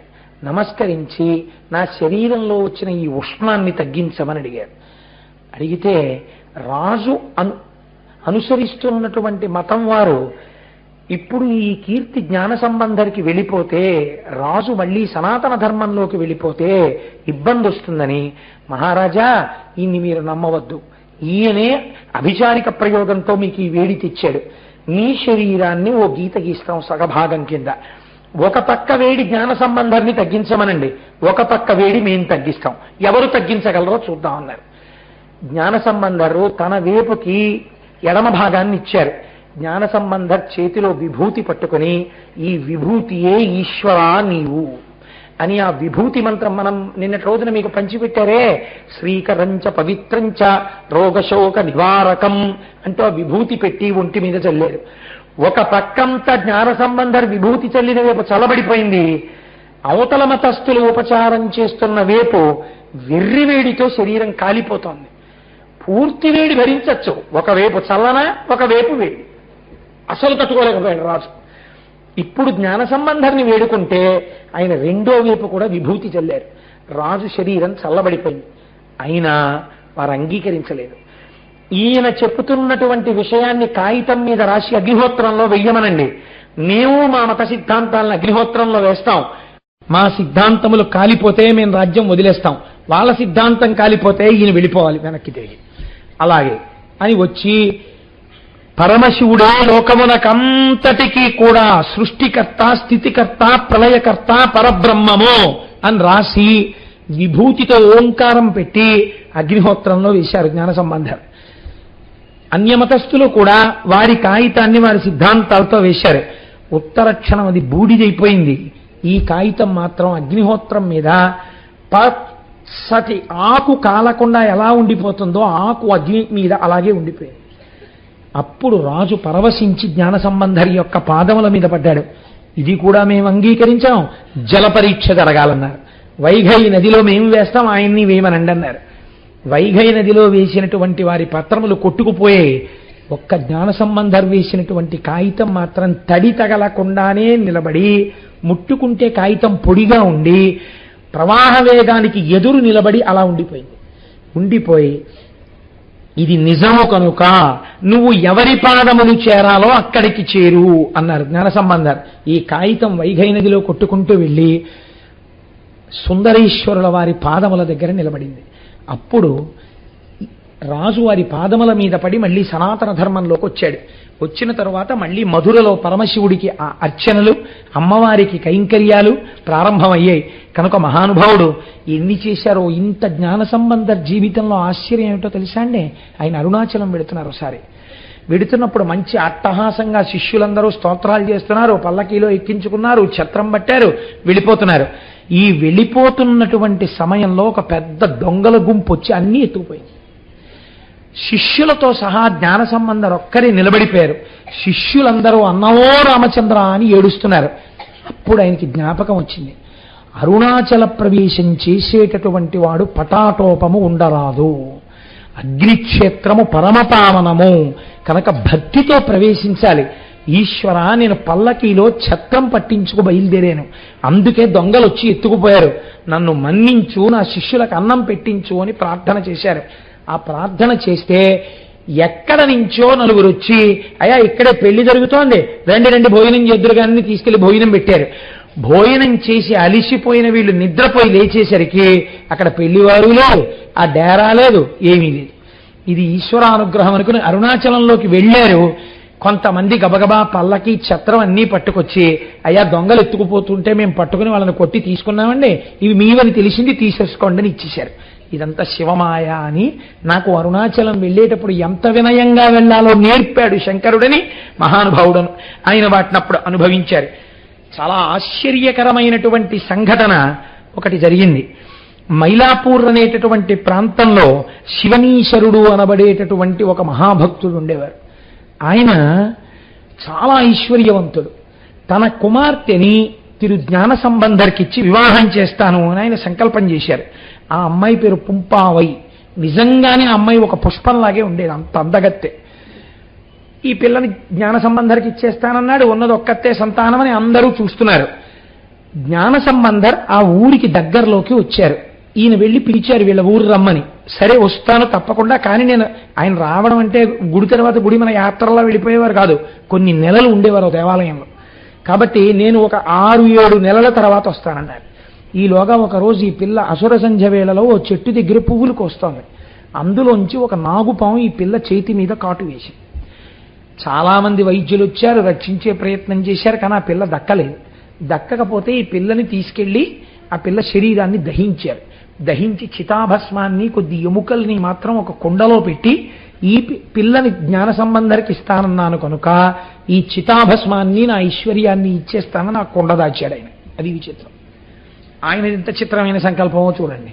జ్ఞాన సంబంధరు వచ్చారు, నీకు పిల్లనిద్దామనుకున్నాను, నా పిల్ల మరణించింది, దాని యొక్క కేవలము బూది మాత్రమే ఉంది, నీకు ఇద్దామనుకుంటున్నానని పట్టుకెళ్ళి ఆ కుండ బహూకరించారు. ఆయన అన్నారు, ఆ కుండ తీసుకొచ్చి శివాలయంలో పెట్టండి అన్నారు. ఆ ఊరి శివాలయంలో పెట్టారు. శివలింగం ముందు ఆ చితాభస్మపు కుండ పెట్టి, ఇది ఈ సంఘటననే కొన్ని వేల మంది చూస్తుండగా జరిగింది. ఆయన ఆ పిల్లని మళ్ళీ బ్రతికించమని మార్కండేయుడికి ఆయుర్దాయం ఇచ్చిన ఓ శంకరా, నీవు ఆ పిల్లకి ఆయుర్దాయం ఇయ్యగలవు అని దండకం చేశారు. చేస్తే చిత్రం ఏమిటో తెలుసా అండి? కాలిపోయిన శరీరపు యొక్క చితాభస్మములో కొంత భాగమే కుండలో ఉంటే, రత్న కంకణమును దాల్చి ఇంకొక 6-7 నెలలు బ్రతికి ఉంటే ఆ పిల్ల ఎంత పెరిగి ఉండేదో అంత పెరిగిన పిల్ల చెయ్యి ముందు బయటికి వచ్చింది. వచ్చి కుండ పగిలి అందులోంచి పిల్ల పైకి లేచింది. లేచి వచ్చి తండ్రి గారికి జ్ఞాన సంబంధరికి నమస్కారం చేసింది. ఆయన అన్నారు, తండ్రి గారు, ఈ పుంపావైని నువ్వు బతికించావు, నువ్వే ఆ పిల్లని పాణిగ్రహణం చేయమన్నారు. అంటే జ్ఞాన సంబంధర్ అన్నారు, నేను అలా పాణిగ్రహణం చెయ్యకూడదు. ఎందుకు చెయ్యకూడదో తెలుసా? మరణించిన పిల్లకి మళ్ళీ పునః జీవితం ఇచ్చాను కనుక ఈ పిల్లకి నేను తండ్రిని అవుతాను. కాబట్టి నేను స్వీకరించకూడదు, ఆమె నా కుమార్తెతో సమానం అని విడిచిపెట్టి వెళ్ళిపోయారు. వెళ్ళిపోయిన తరువాత కొన్ని సంవత్సరములు అయిపోయిన తర్వాత ఆయన్ని వివాహం చేసుకోమని కోరారు తల్లిదండ్రులు. నాకెందుకు వివాహం, నాకు అక్కర్లేదన్నారు ఆయన. వీలు లేదు వివాహం చేసుకోవాలన్నారు. ఆఖరికి ఎవరో ఒక యోగ్యమైన కన్యని చూశారు, ఆడపెళ్లివారి ఇంటికి వెళ్ళారు. ఆ పేరు కూడా తిరుపెరుమాణమాలయం, ఆ ఊరు వెళ్ళి పెళ్ళి అవుతోంది.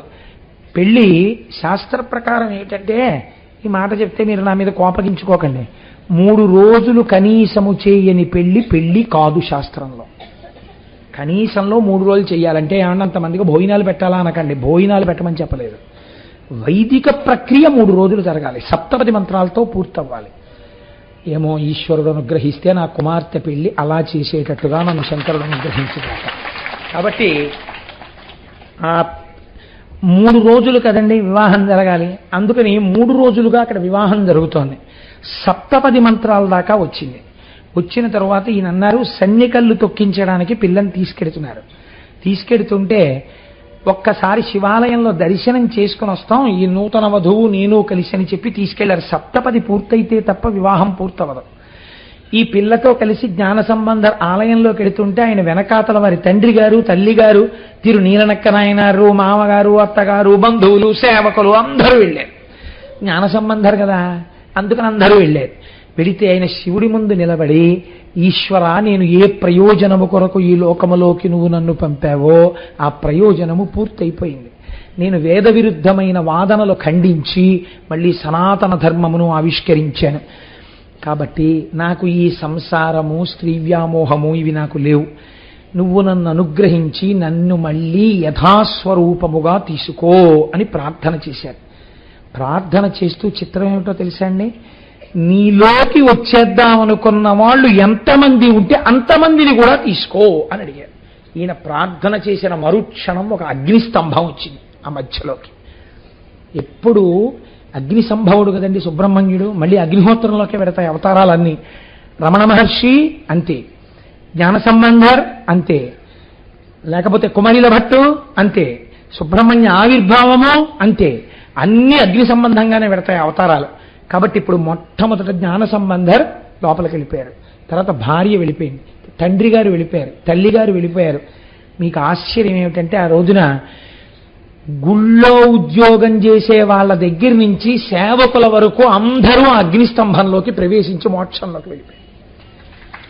అన్నాళ్ళు ఊళ్ళో ఉండి తప్పదు మా చాలా ఆప్యాయమైన బంధువుల యొక్క వివాహం ఉంది, అక్కడికి వెళ్ళాలని ఆ ఊరు విడిచిపెట్టి వెళ్ళిపోయారు కొంతమంది. ఎంత సన్నిహితంగా ఉండనివ్వండి, ఆ అదృష్టం ఈశ్వరుడు ఇవ్వకూడదనుకున్నప్పుడు ఏదో ప్రతిబంధకం కల్పించి దూరం చేస్తాడు. ఆ వెళ్ళిపోయిన వాళ్ళు మర్నాడు వచ్చి ఏడ్చారు, అయిపోయింది ఈ విషయం. కాబట్టి ఏమైంది అంటే వాళ్ళకి దక్కలేదా అదృష్టం. పెళ్లి కోసమని ఎక్కడెక్కడో ఉన్న వాళ్ళు ఇక్కడికి వచ్చిన వాళ్ళు ఎవరున్నారో వాళ్ళు మాత్రం మోక్షం వైపుకు వెళ్ళిపోయారు. ఈ విధంగా మహానుభావుడు అమ్మవారి పాలు త్రాగి జ్ఞానమును పొందినటువంటి తిరు జ్ఞాన సంబంధర్ సుబ్రహ్మణ్యేశ్వర స్వామి వారి యొక్క అవతారముగా మనకి చెప్పబడుతుంటారు. ఇప్పుడు నేను సాధ్యమైనంత సంక్షిప్తంగా ఇవాళ ప్రార్థనా శ్లోకాలని కూడా పక్కన పెట్టి మీకు తిరుజ్ఞాన సంబంధర్ గురించి ఆవిష్కరించాను. మనం రేపు సాయంకాలం పెళ్లివారం కదండి, మరి పెళ్లివారం అయిపోవాలంటే, ఇది పెళ్లి పందిరి అయిపోవాలంటే వల్లీ కళ్యాణంతో పూర్తి చేసేస్తాను. వల్లీ కళ్యాణం వింటే ఎటువంటి ఫలితాలు వస్తాయని ఫలశ్రుతి చెప్పారో మీరు విందురు. కానీ వల్లీ కళ్యాణం చాలా తేలికైన కళ్యాణం, అదేం పెద్ద అట్టహాసంగా ఉండదు, చాలా తేలిగ్గా ఉంటుంది. కాబట్టి యథాసమయానికి మిమ్మల్ని నేను విడిచిపెట్టేసే ప్రయత్నమే చేస్తాను. ఒకానొక సమయంలో నారద మహర్షి కైలాస పర్వతం మీద స్నేహితులతో కలిసి ముచ్చటించుకుంటున్నటువంటి సుబ్రహ్మణ్యేశ్వరుడు యొక్క సన్నిధానమునకు వెళ్ళారు. లోక కళ్యాణకారకుడండి మహానుభావుడు నారదుడు. నారదుడొక్కనాడు శివనందుడిష్టులతో విహారకేలీరతుడై రహించునెడ లీలగ చేరి సమస్త లోక సంచారమునందుగాంచిన ప్రశస్త తారాద్భుత వస్తువృత్తముల్ కూరిమి చెప్పుచుండెకడు కోర్కెమయిన్ వినుచుండె స్కందుడు. నారదుడు సుబ్రహ్మణ్యుడి పక్కన కూర్చుని ఈ లోకాలలో తాను ఏ ఏ విశేషాలు చూశాడో అన్నీ చెప్పడం మొదలెట్టాడు. చెప్పడం ఒక కళ అండి. లోకంలో మీరు రామాయణంలో విశ్వామిత్రుడి దగ్గర చూస్తారు ఈ కళ. చెప్పేటప్పుడు అవతల వారు అన్ని మరిచిపోయి వినేలా చెప్పగలిగినటువంటి ప్రజ్ఞ ఈశ్వరానుగ్రహంగా రావాలి. అయినా ప్రతిబంధకాన్ని ఈశ్వరుడు కల్పించకపోయినా తానే సెల్ ఫోన్ రూపంలో జేబులో పెట్టుకున్న పాపిని ఎవడు ఉద్ధరించగలడు? ఎవడు ఉద్ధరించలేడు. కనుక చాలాసేపు చెప్పి జటులుడు అంతట చెప్పి వినుము శంభుతనయ, విన్నవింతు గంటినొక్క చోట కన్నుల పండువై మనము నలర చేయు మంచి తొడవు. నేను ఈ లోకంలో ఎన్నో క్షేత్రాలు చూశాను, ఎన్నో పుణ్యస్థలాలు చూశాను, ఎన్నింటినో చూసొచ్చాను. కానీ ఏం చెప్పమంటావు సుబ్రహ్మణ్యుడా? నీకు చెప్పవలసిన విషయం ఒకటి ఉందయ్యా అన్నారు. దేనికి వచ్చారు నారదుడు? వల్లీ కళ్యాణం చేయించడానికి వచ్చారు ఆయన. కాబట్టి ఇప్పుడు ఇవన్నీ చెప్పి ఇవన్నీ కాదు, కానీ అసలు నీతో చెప్పవలసిన విషయం ఒకటి ఉందయ్యా అనేటప్పటికీ ఆయన అలర్ట్ అయి వింటారు కదండి. మంచి ఉత్కంఠతో అమ్మో ఏం చెప్పబోతున్నాడో అని విన్నారు. ఒకానొక మహర్షి యొక్క తేజస్సు వలన అయోనిజయై ఒక పిల్ల ఒకతే ఒక అరణ్యమునందు పుట్టి ఉండగా ఒక బిల్లనాయకునికి దొరికింది. బిల్లనాయకుడు అంటే గిరిజనుడు, అరణ్య ప్రాంతములందు వేటాడి జీవించేటటువంటి వారు. అటువంటి వారికి ఆ పిల్ల దొరికింది. ఆ పిల్లని తీసుకొచ్చి ఆయన పెంచుకుంటున్నాడు. ఆ పిల్ల 12 సంవత్సరముల వయస్సు దాటిపోయింది. దాటిపోతే ఇప్పుడు ఆ పిల్లని వాళ్ళ వంశాచారమును బట్టి కోర చేను యొక్క రక్షణకి పంపించాలి. అందుకని ఆయన చేనుని రక్షించడానికి పంపించాడు. ఆ పిల్ల అక్కడ ఒక మంచె కట్టుకుని ఆ మంచె మీద కూర్చుని పాటలు పాడుతూ ఉంటుంది. పిట్టలు ఎగిరిపోవడం కోసమని చేతిలో ఉన్నటువంటి కర్ర తిప్పుతూ పాట పాడుతుంది. ఆ పిల్ల పేరు వల్లి. ఎంత అందంగా ఉంటుందో తెలుసా ఆ పిల్ల? కలికి పరిజనముల పాలి కల్పవల్లి, సకల జన మోహనాతను చాపవల్లి, ఏ సుకృత శక్తి ధరునకో హృదయవల్లి, తన్వి ఆహ్వాయమరయ సౌందర్యవల్లి. ఏం చెప్పమంటావు ఆ వల్లి గురించి? ఆమెని సేవించేటటువంటి వారందరికీ కల్పవల్లి, కల్పవృక్షం. ఆమె యొక్క అందం చేత సాక్షాత్తుగా ఎక్కుపెట్టబడినటువంటి ధనస్సు ఎదుటివారి మనస్సుని దోచుకుంటుంది. అటువంటి ఏ సుకృత శక్తి ధరునకో, ఎవడు మహానుభావుడు గొప్ప తపస్సు చేస్తున్నాడో అటువంటి భార్య రావాలని, అటువంటి వాడికి కాపోతున్నటువంటి హృదయవల్లి, అటువంటి అమ్మాయి సౌందర్యవల్లి. ఆ అమ్మాయే రాశీభూతమైనటువంటి సౌందర్యం. కమలము కమలము, శిశిబింబము శిశిబింబమే అరయ సమతు వచ్చునకో, కమనీయ కోమలంబగు రమణీమణి మోమతోన రాతి విఘాతి. చంద్రబింబాన్ని చూపించి వెండి కంచం ఇలా ఉంటుందని చెప్పాం అనుకోండి, అసహ్యంగా ఉంటుంది. ఎలా కుదురుతుంది? చంద్రబింబంతో పోలిక వేరొకటి ఉండదు. మీరు చూడండి, ఇది ఆ చంద్రబింబం ఇలా ఉంటుందండి అని మీరు ఎంత వర్ణించి చెప్తే చంద్రబింబం యొక్క శోభకు అర్థం అవుతుంది. ఆ పౌర్ణమి నాటి చంద్రబింబం కింద కూర్చుని అలా మబ్బులు వెళ్ళిపోతుంటే మెరిసిపోతున్న చంద్రబింబం, దాని మధ్యలో తేలికగా ఉన్నటువంటి ఒక మత్స, అందులోంచి వచ్చేటటువంటి వెన్నెల, ఆ వెన్నెట్లో కూర్చుని మళ్ళీ అప్పుడు చేసినటువంటి అప్పులు చిట్టాలు, కట్టవలసిన వడ్డీలు, ఎవడో తిట్టిన తిట్లు, ఇలాంటివి గుర్తు తెచ్చుకోకుండా చక్కగా ఏ చిత్రనలీయం లాంటి కావ్యాన్నో ఏ రామాయణాన్నో తలుచుకుంటూ మీరు మేడ మీద పడక కుర్చీ వేసుకుని అన్ని లైట్లు ఆర్పేసి పక్కనే మేడ మీదకి ఎక్కుతున్నటువంటి జాజి తీగ అరవిరిసినప్పుడు వచ్చిన జాజి పూల నుంచి వచ్చిన వాసన పీలుస్తూ ఆకాశంలో మబ్బులు అలా వెళ్ళిపోతుంటే మబ్బుల చాట్ నుంచి ప్రకాశిస్తున్న చంద్రబింబాన్ని చూస్తుంటే, చుక్కల్ని చూస్తుంటే ఎంతసేపు గడిపినా ఏమిటండి కిందకి రారు అంటే వస్తున్నానులే అని మీరు విడిచిపెట్టి వెళ్ళలేని చంద్రబింబాన్ని దేంతో ఉపమానం చెప్పగలరు? చెప్పలేరు. కనుకంటున్నారు కమలము కమలము శిశిబింబము శిశిబింబము. తామర పువ్వుకి అందం ఎవరు చెప్పగలరు? అసలు ఆ తామర విచ్చుకోవడంలో ఉందండి అందం. బంతి పువ్వుకి తామర పువ్వుకి చాలా తేడా ఉంటుంది విచ్చుకోవడంలో. ముందు ఉన్న రేకులు ఏవున్నాయో అవి బాగా విచ్చుకుని ఇలా కిందకి వంగిపోతాయి. తర్వాత విచ్చుకున్నవి ఏవున్నాయో అవి కొద్దిగా అలా వాళ్తాయి. ఆ తర్వాత ఉన్నవి ఏవున్నాయో అవి కొంచెం వంగుతాయి. ఆ తర్వాత ఏవున్నాయో గుండ్రంగా సైనికుల్లో నించుంటాయి. ఈ మధ్యలో దుద్దు ఉంటుంది పచ్చగా, దాని మీద చిన్ని చిన్ని చిన్ని చిన్ని కేసరములుంటాయి. లోపల నీటి బిందువులు ఆ రేకుల మీద నిలబడి ఉంటాయి, చిన్న బిందువులు మంచులో తడిసి. మీరు ఆ తామర తూడు కొయ్యగానే కింద నుంచి నీటి చుక్కలు పడుతుంటాయి. రెండు చేతుల్లోకి అరవిరిసిన తామర పువ్వుని ఇలా పట్టుకుంటే అందులోంచి పద్మ సుగంధ మారుతి అన్నట్టుగా ఆ చల్లటి వాయువు మీకు తగులుతుంటుంది. ఏ పువ్వుకి ఉండని విధంగా మీరు ఇలా ముఖం దగ్గరకు పెడితే చల్లగా ఉంటుంది. తామర పువ్వులోంచి వచ్చేటటువంటి గాలి, ఆ దుద్దు, ఆ అందం, ఆ చుట్టూ ఉన్నటువంటి ఆ రేకులు, వాటిని చూస్తుంటే పద్మమో పద్మమే, దీని అందం దేనికి వస్తుంది అనిపిస్తుంది. అందుకే కదా ఎక్కడ పోల్చినా అమ్మవారిని ఈ పద్మంతో పోలుస్తారు అనిపిస్తుంది. నారదుడు అన్నాడు, ఏమయ్యా ఆ అమ్మాయి ఎలా ఉంటుందంటే నేనేం చెప్పను.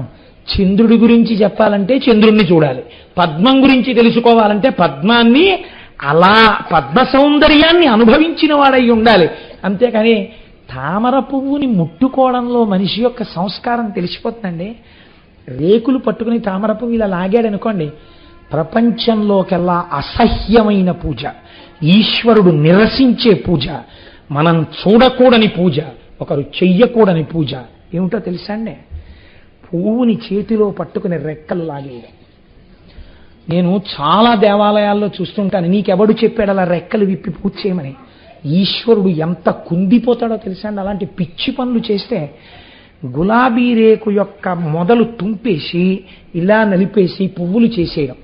నేను ఒకానొక సభకెడితే ఏదో మహానుభావుడు వచ్చినట్టుగా ఈ గులాబీ రేకులు తెలియారు. నాకు ఎంత కోపం వచ్చిందో. అసలు ఎర్రటి పువ్వు తొక్కకూడదు, అది సౌభాగ్య వస్తువు. అలాంటిది ఎంత అందమైన పువ్వు అండి ఆ గులాబీ పువ్వు, ఎంత సున్నితమైన రేకులతో ఉంటుందండి. ఒక్కరోజు గడిచి మరునాటి సూర్యోదయానికి తనంత తానుగా తన స్వరూపాన్ని విడిచిపెట్టి రేకులు రాల్చేసే లక్షణం ఉన్నది. గులాబీ దండ పట్టుకోవాలంటే భయం వేస్తుంది, రేకులు రాలిపోతుంటాయి. అలాంటి గులాబీ పువ్వుని ఇలా ఇలా ఇలా ఇలా విప్పేసి మంత్రపుష్పం పేరు చెప్పి ఇలా పెట్టేసి, నీకు ఈశ్వరుడు కంఠం ఇచ్చాడు కదా అని కుక్కరిచినట్టు నువ్వు అరిచి ఈ పువ్వుల రేకులు పట్టుకెళ్ళి శివుడి మీద వేస్తావా, భగవంతుడి పాదాల మీద వేస్తావా? నీకు ఏ సౌకుమార్యం ఉందని పూజ చేస్తున్నావు? నువ్వు తప్పుడు పని చేస్తున్నావు, చేయకూడదు అలాగా. పూజ యందు పువ్వుల యొక్క రేకులు విప్పి తుంపరాదు, మహాదోషం అది. మీరు చూడండి, మీరు పద్యం చదువుకుంటే మీకు అర్థం అవ్వాలి. ఒక్క పువ్వు వేయండి, వేసేటప్పుడు ఆ పద్మాన్ని అనుభవించండి. ఈశ్వర, ఇది నీ నిర్మాణ కౌశలం, ఏమందమయ్యా ఈ పువ్వు అని మీరు అనుభవించి, ఎవడు నిర్మాతయో వాడి పాదములు చేరుతోందని వాడి పాదముల చెంత వేయండి. చిత్రం ఏమిటంటే, మీరు మరునాడు ఉదయం అదే తామర పువ్వుని ఇలా పైకెత్తండి, రేకులలో నిన్న నించున్నటువంటి ఆ శక్తి ఉందే అది ఒడిలిపోయి ఇలా పడిపోతాయి. చిత్రం ఏంటంటే, మందార పువ్వు ఒకటి, తామర పువ్వు ఒకటి మీరు మూర్తికి బాగా దగ్గరగా పెడితే ఈ పడిపోతున్న రేకులు ఏ మూర్తి మీద పడ్డాయో ఆ మూర్తి మీద తెరపడినట్టుగా పడి గట్టిగా పట్టేసుకుంటాయి. మరి నిజంగా ప్రాణోత్క్రమణ వేళ పరమేశ్వరుడి మీద దోమతెరగా పడిపోయి ఇన్ని జన్మలకి దొరికిన పాదాలు విడిచిపెట్టగలవా అని గట్టిగా పట్టేసుకుంటాయో, మీరు తెలియక తామర పువ్వుని కానీ మందార పువ్వుని కానీ తీసేశారనుకోండి, అవి మూర్తులు కూడా పట్టుకొచ్చేస్తాయి. నాకనిపిస్తుంది, ఇంత కోమలమైన హృదయమున్న పువ్వుతో పాటు ఈశ్వరుడే కదిలిపోతున్నాడేమో అనిపిస్తుంది. ఎవరికి కావాలరా నీ దిక్కుమాలిన పూజ? ఇలా నువ్వు కోమల హృదయంతో ఎప్పుడైనా ఒక్క నిమిషం చేసావా? ఆ పువ్వు చూడు, ఇందుకురా నీ ఇంట్లో దాంతో వెళ్ళిపోతున్నాడేమో భగవంతుడని తల ఉంచి వెంటనే క్షమార్పణ. నాకు అందుకే మందార పువ్వు కానీ తామర పువ్వు కానీ భగవన్మూర్తికి దగ్గరగా పూజ చేయాలంటే చాలా భయం. అవి ఈశ్వరుణ్ణి హత్యేసుకుంటాయండి, కౌగిలించేసుకుంటాయి. కాబట్టి ఎంత గొప్ప మాట చెప్తున్నాడు. చంద్రుడు చంద్రుడే, పద్మము పద్మమే, వల్లి వల్లే, అంత అందగత్తి.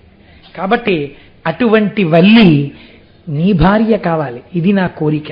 కాబట్టి నీ భార్య కావాలని ఎందుకంటున్నానో తెలుసా?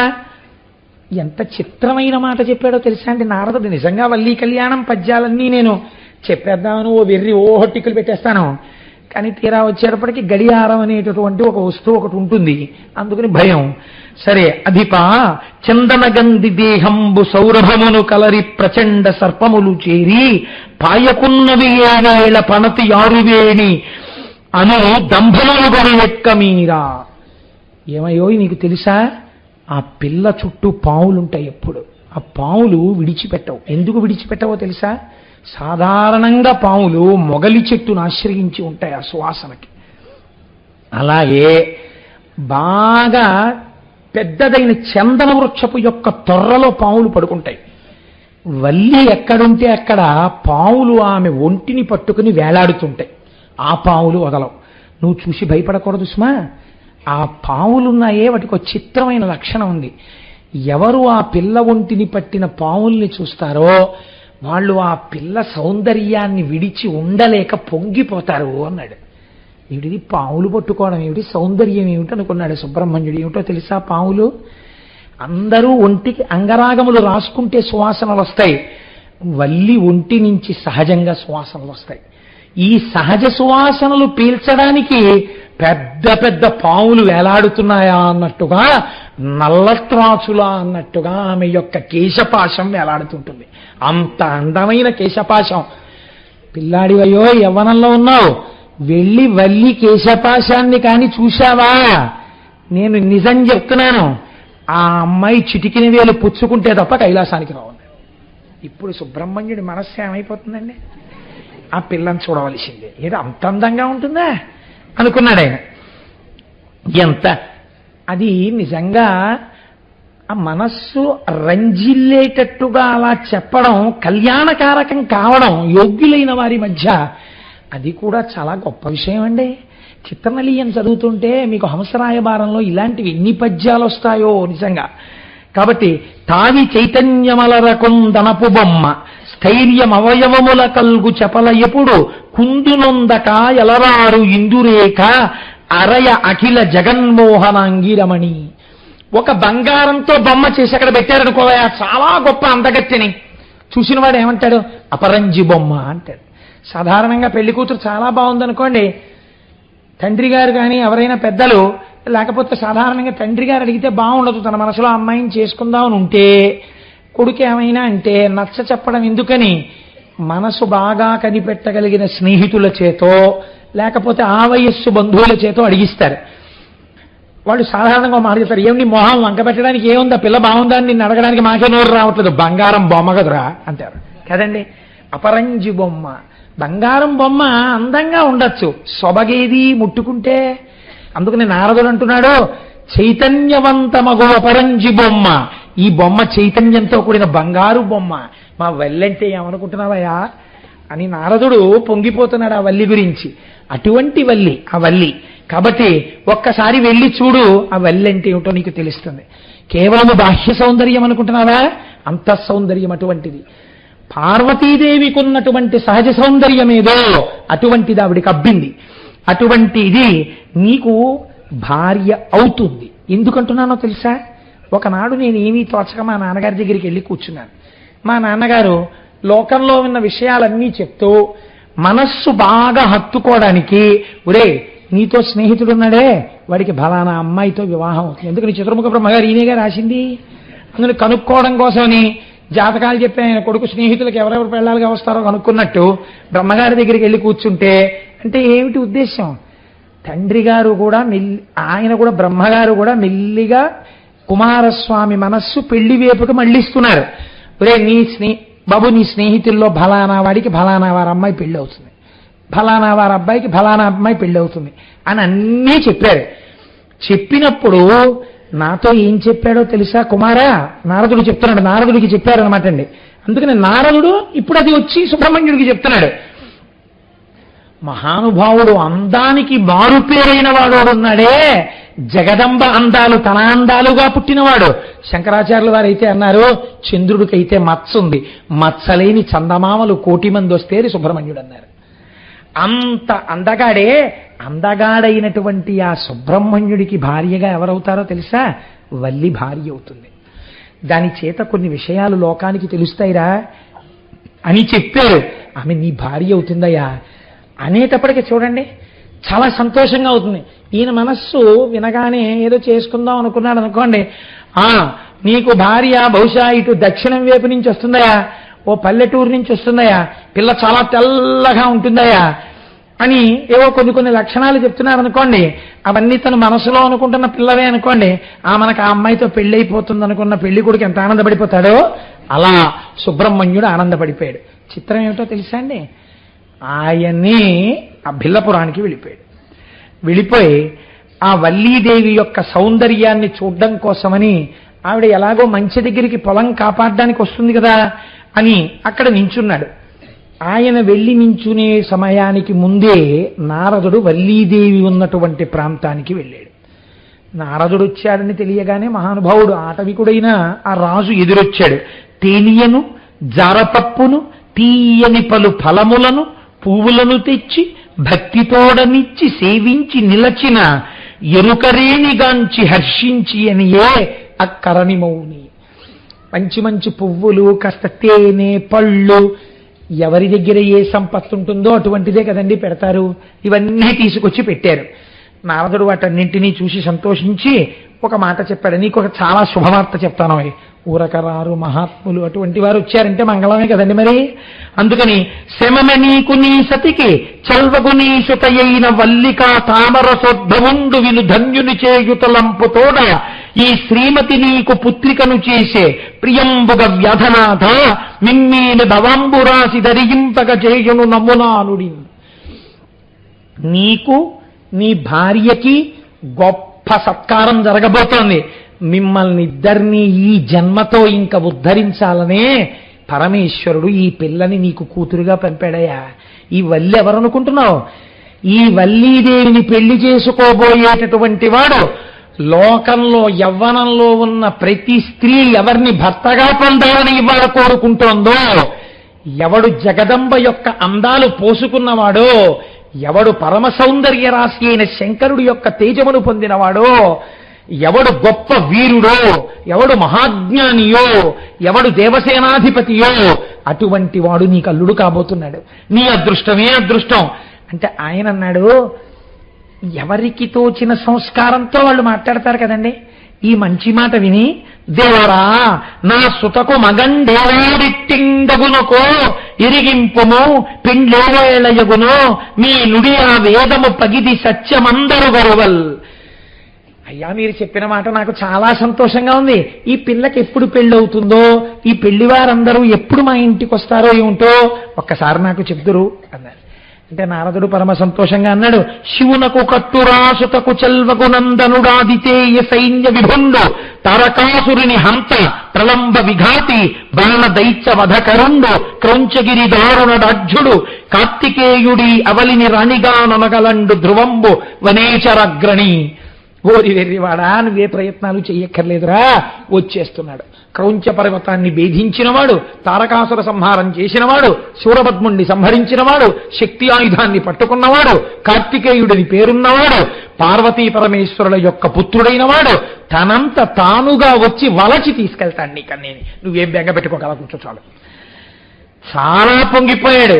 నీ మాటకి వేదానికి తేడా ఏముందయ్యా, అది ఎంత సత్యమో ఇదెంత సత్యం, కాబట్టి జరిగి తీరుతుందన్నాడు. నారదుడు వెళ్ళిపోయాడు. కుమారస్వామి వారు ఆ పొలంలోకి ప్రవేశించి చూశారట వల్లీదేవి వంక. చూసి ఆయన అన్నాడు, స్తుతి అనుకొంటి నారదుడు చోద్యముగా వచించినట్టి ఈ అతులిత మోహనంగి విధమాతడు చెప్పినదింత చాలదు. ఈ సతి రుచిరాంగ కంబులను సాటి ఒకండిలలేదు నిక్కమాక్షితి పరమేష్టి సృష్టికిది చేయు అపూర్వ గర్వ సంపదన్. నారదుడు ఆ రోజు నాతో చెప్తుంటే ఏదో పెంచి చెప్పేస్తున్నాడు, అంటే అంత అందంగా ఉంటుందా అనుకున్నాను. నాకిప్పుడు ఈ పిల్లని చూసిన తరువాత ఒక మాట అనిపిస్తోంది, అసలు అందం గురించి చెప్పడం నారదుడికి చేత కాదు, అంత అందగత్తే. కనుక బహుశः చతుర్ముఖ బ్రహ్మగారు తన యొక్క సృష్టి శక్తిలో సౌందర్యాన్నంతటినీ ఒక చోట రాశీభూతం చేసి ప్రాణప్రతిష్ఠ చేస్తే ఈ వల్లి అయి ఉంటుంది. ఈ పిల్లతో ఎలా మాట్లాడాలి? ఒక్కసారి మాట్లాడాలనుకున్నాడు. ఇంచుక దవ్వులను నిలిచి ఇట్లు మదింతలబోసి అంతనేమించు పసిండి బొమ్మయగు మీన విలోచన చెంతకేగి మోహించి ఇటుల్వచించే రమణీ నిన్ను కోరి భవత్సురంబిటుల కొంచక ఎగుదించితిని కోమలి ప్రేముడి చూపు నాపై. కొంచెం సేపు అక్కడ నిలిచి ఆవిడ అందం చూసి భయపడుతూ దగ్గరికి వెళ్ళి గబుక్కుని పలకరించడానికి ఇంకా భయపడుతున్నవాడిలా దగ్గరకి వెళ్ళి మొత్తానికి పలకరించి, నీకోసమే అందరినీ విడిచిపెట్టడం ఎంత కష్టమో ఏది నాకు ఆలవాలమో అటువంటి ప్రాంతాన్ని విడిచిపెట్టి నీ కోసమని ఇంత దూరం వచ్చాను లతాంగి, నన్ను చేపట్టవా అని అడిగాడు. అడిగితే ఆవిడ ఈయన వంక చూసి, అబ్బో ఎంత అందగాడిగా ఉన్నాడో ఈ పిల్లవాడు అని మనస్సులో అనుకుని, ఇది పెళ్లి కాని ఆడపిల్ల మనస్సులో ఉండవలసిన లక్షణం. ఆమె ఎంత గొప్ప భావన చేసిందోట చూడండి. నారదుడు మా ఇంటికి వచ్చి చెప్పినప్పుడు నాకు సుబ్రహ్మణ్యుడితో వివాహం అవుతుందని చెప్పాడు.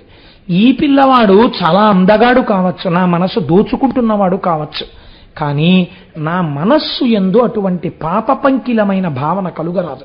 ఎందుచేత ఆయనకి నేను చెందిన దానను బ్రహ్మగారు రాశారని చెప్పాడు కాబట్టి నేను అన్యపురుషుని యందు ఈ భావన పెంచుకోరాదని నారదముని చెప్పిన సొంపారయని తరుణ పురుషుడనందొప్పెడు, మే కూరిమినా మదికి ఇతనిపై రల్జిల్లెడు, ఇతండె భర్గుసుతుడకో.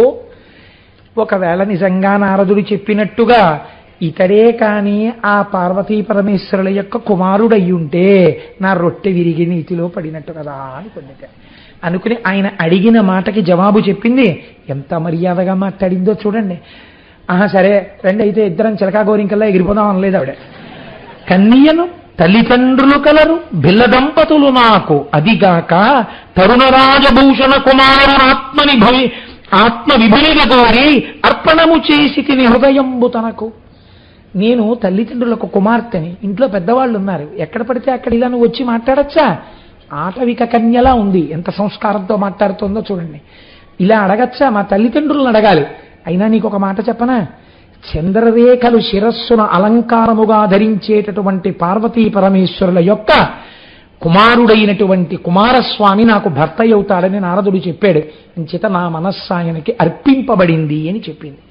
చెప్పగానే మహానుభావుడు ఒక్కసారి తన నిజ రూపాన్ని చూపించేట. ఆయన నిజ రూపం అంటే ఏమిటో మీరు ఎక్కడ వెతికినా సరిగ్గా దొరకదండి. నేను చెప్పానే శంకర భగవత్పాదులు సుబ్రహ్మణ్య భుజంగం చేశారని, అందులో ఆయన పిలిచినప్పుడు సుబ్రహ్మణ్యేశ్వర స్వామి వారిని చూశారు. ఆయన చూసినప్పుడు నడుం కనపడింది ఆయనకి. నడుం ఒక్కదాన్ని వర్ణించారండి, ఎంత గొప్ప వర్ణనం. సుబ్రహ్మణ్య భుజంగం గురించి మీరు బెంగపెట్టుకోకండి, అది ముద్రణ అయిపోతోంది. మీ అందరికీ తొందరలో తప్పులు లేకుండా సుబ్రహ్మణ్య భుజంగ స్తోత్రాన్ని ఇచ్చి ఒకనాడు మీ అందరితోని నా సుబ్రహ్మణ్య భుజంగం చదివిస్తాను. ఈ ఉపన్యాసాలు అయిపోయే లోపల మీరు రోజు చదువుకోవచ్చు. అందులో శంకరులు అంటారు, లసత్సర్ణ గేహే నృణాంకామ దోహే సుమస్తోమ సంచన్న మాణిక్య మంచే సముద్యత్ సహస్రార్కతుల్య ప్రకాశం సదా భావయే కార్తికేయం సురేశం సువర్ణాంబ దివ్యాంబరైర్భాసమానాం కొనత్కింకిణీమేకలాశోభమానాం లసద్దేవ పట్టేన విద్యోతమానాం కటిం భావయే స్కందతే దీప్యమానాం. ఆయనకి కనపడినప్పుడు పట్టుపుట్టం కట్టుకుని దాని మీద మళ్ళీ ఒక వస్త్రం కట్టుకుని ఆ వస్త్రం మీద బంగారు వడ్డాణం పెట్టుకుని బాలసుబ్రహ్మణ్యుడు కనపడ్డాడు. ఆయన పట్టుబట్టలోంచి ఆ పెట్టుకున్న వడ్డాణంలోంచి వస్తున్నటువంటి కాంతులు శంకరాచార్యుల వారు అనుభవించి మూర్తి దర్శనం కాదండి, ఆ బట్టల యొక్క కాంతిని అనుభవించారు. ఆయన ఒక గదిలో కూర్చునుంటే మణిపర్యంకం మీద చుట్టూ పెట్టిన పువ్వులలోంచి వస్తున్నటువంటి వాసన శంకరాచార్యుల వారు ఆఘ్రానించారు. అది శంకరుల యొక్క భావనా బలిని అనుభవించి స్తోత్రం చేశారు ఆయన. అటువంటి సుబ్రహ్మణ్యుడు కట్టెదుట ఆ పిల్ల ముందు సాక్షాత్కరించాడు. నువ్వు మనస్సులో ఎవరిని కోరుకున్నావో ఆ సుబ్రహ్మణ్యుడను నేనే అని ఎదురుగుండా నిలబడేసరికి ఆ తల్లి పొంగిపోయింది. ఒక్క మాట ఇలా మాట్లాడబోయిందిట. ఆశ్చర్యం ఏమిటంటే తండ్రి గారు వచ్చారు, రా పిల్ల నిన్ను ఇంటికి తీసుకెళ్ళాలి, చాలాసేపు ఉండిపోయావు, అన్నం తిందువు కాని ఇంటికి తీసుకెళ్ళిపోయారు. ఇంటికి తీసుకెళ్ళిపోయారు, భోజనం చేసింది, చీకటి పడిపోయింది. ఆ పిల్ల మనస్సులో కుంది ఏడుస్తోంది.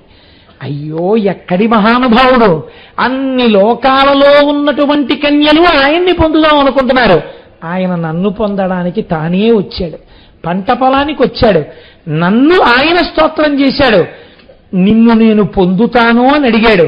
ఒక్క మాట నోరు తెరిచి చెప్పలేడు, కనీసం కాబోయే భర్త అని తెలిసి నేను పాదాలకు నమస్కారం చెయ్యలేదు.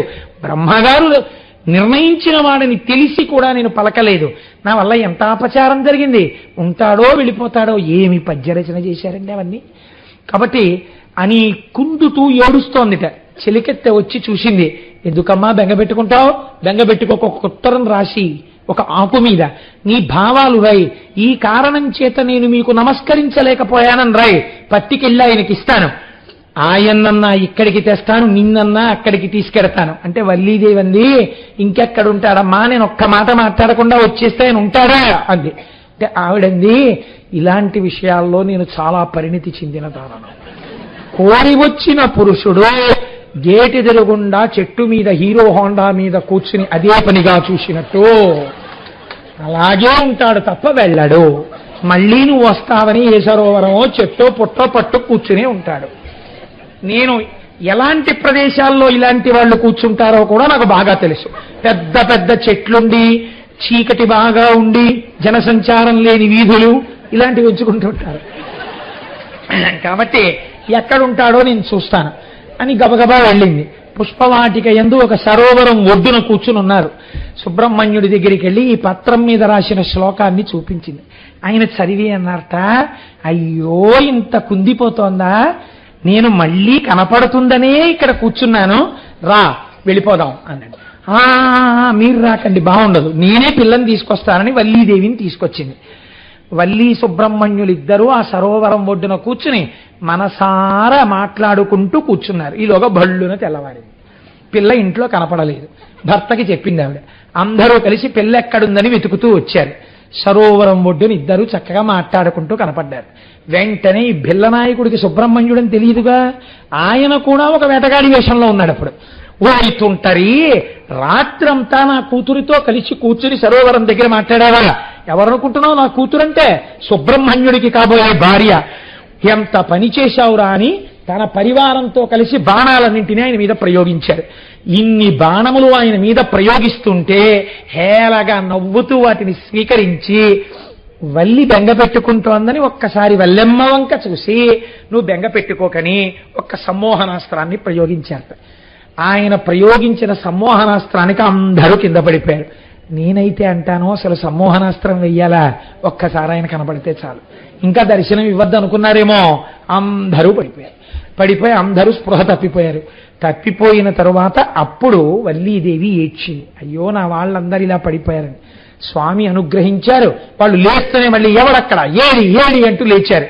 ఏమీ కంగారు పడకండి, ఇదిగో ఇక్కడే అంటూ చేతిలో శూలం పట్టుకుని నెమలి వాహనం మీద వల్లీదేవితో కలిసి కూర్చుని, ఇంకా ఎంతటి సౌందర్య రాశి అంటే అంత సౌందర్య రాశిగా ఆనాడు సుబ్రహ్మణ్యుడు వల్లీదేవితో కలిసి సాక్షాత్కరించాడు.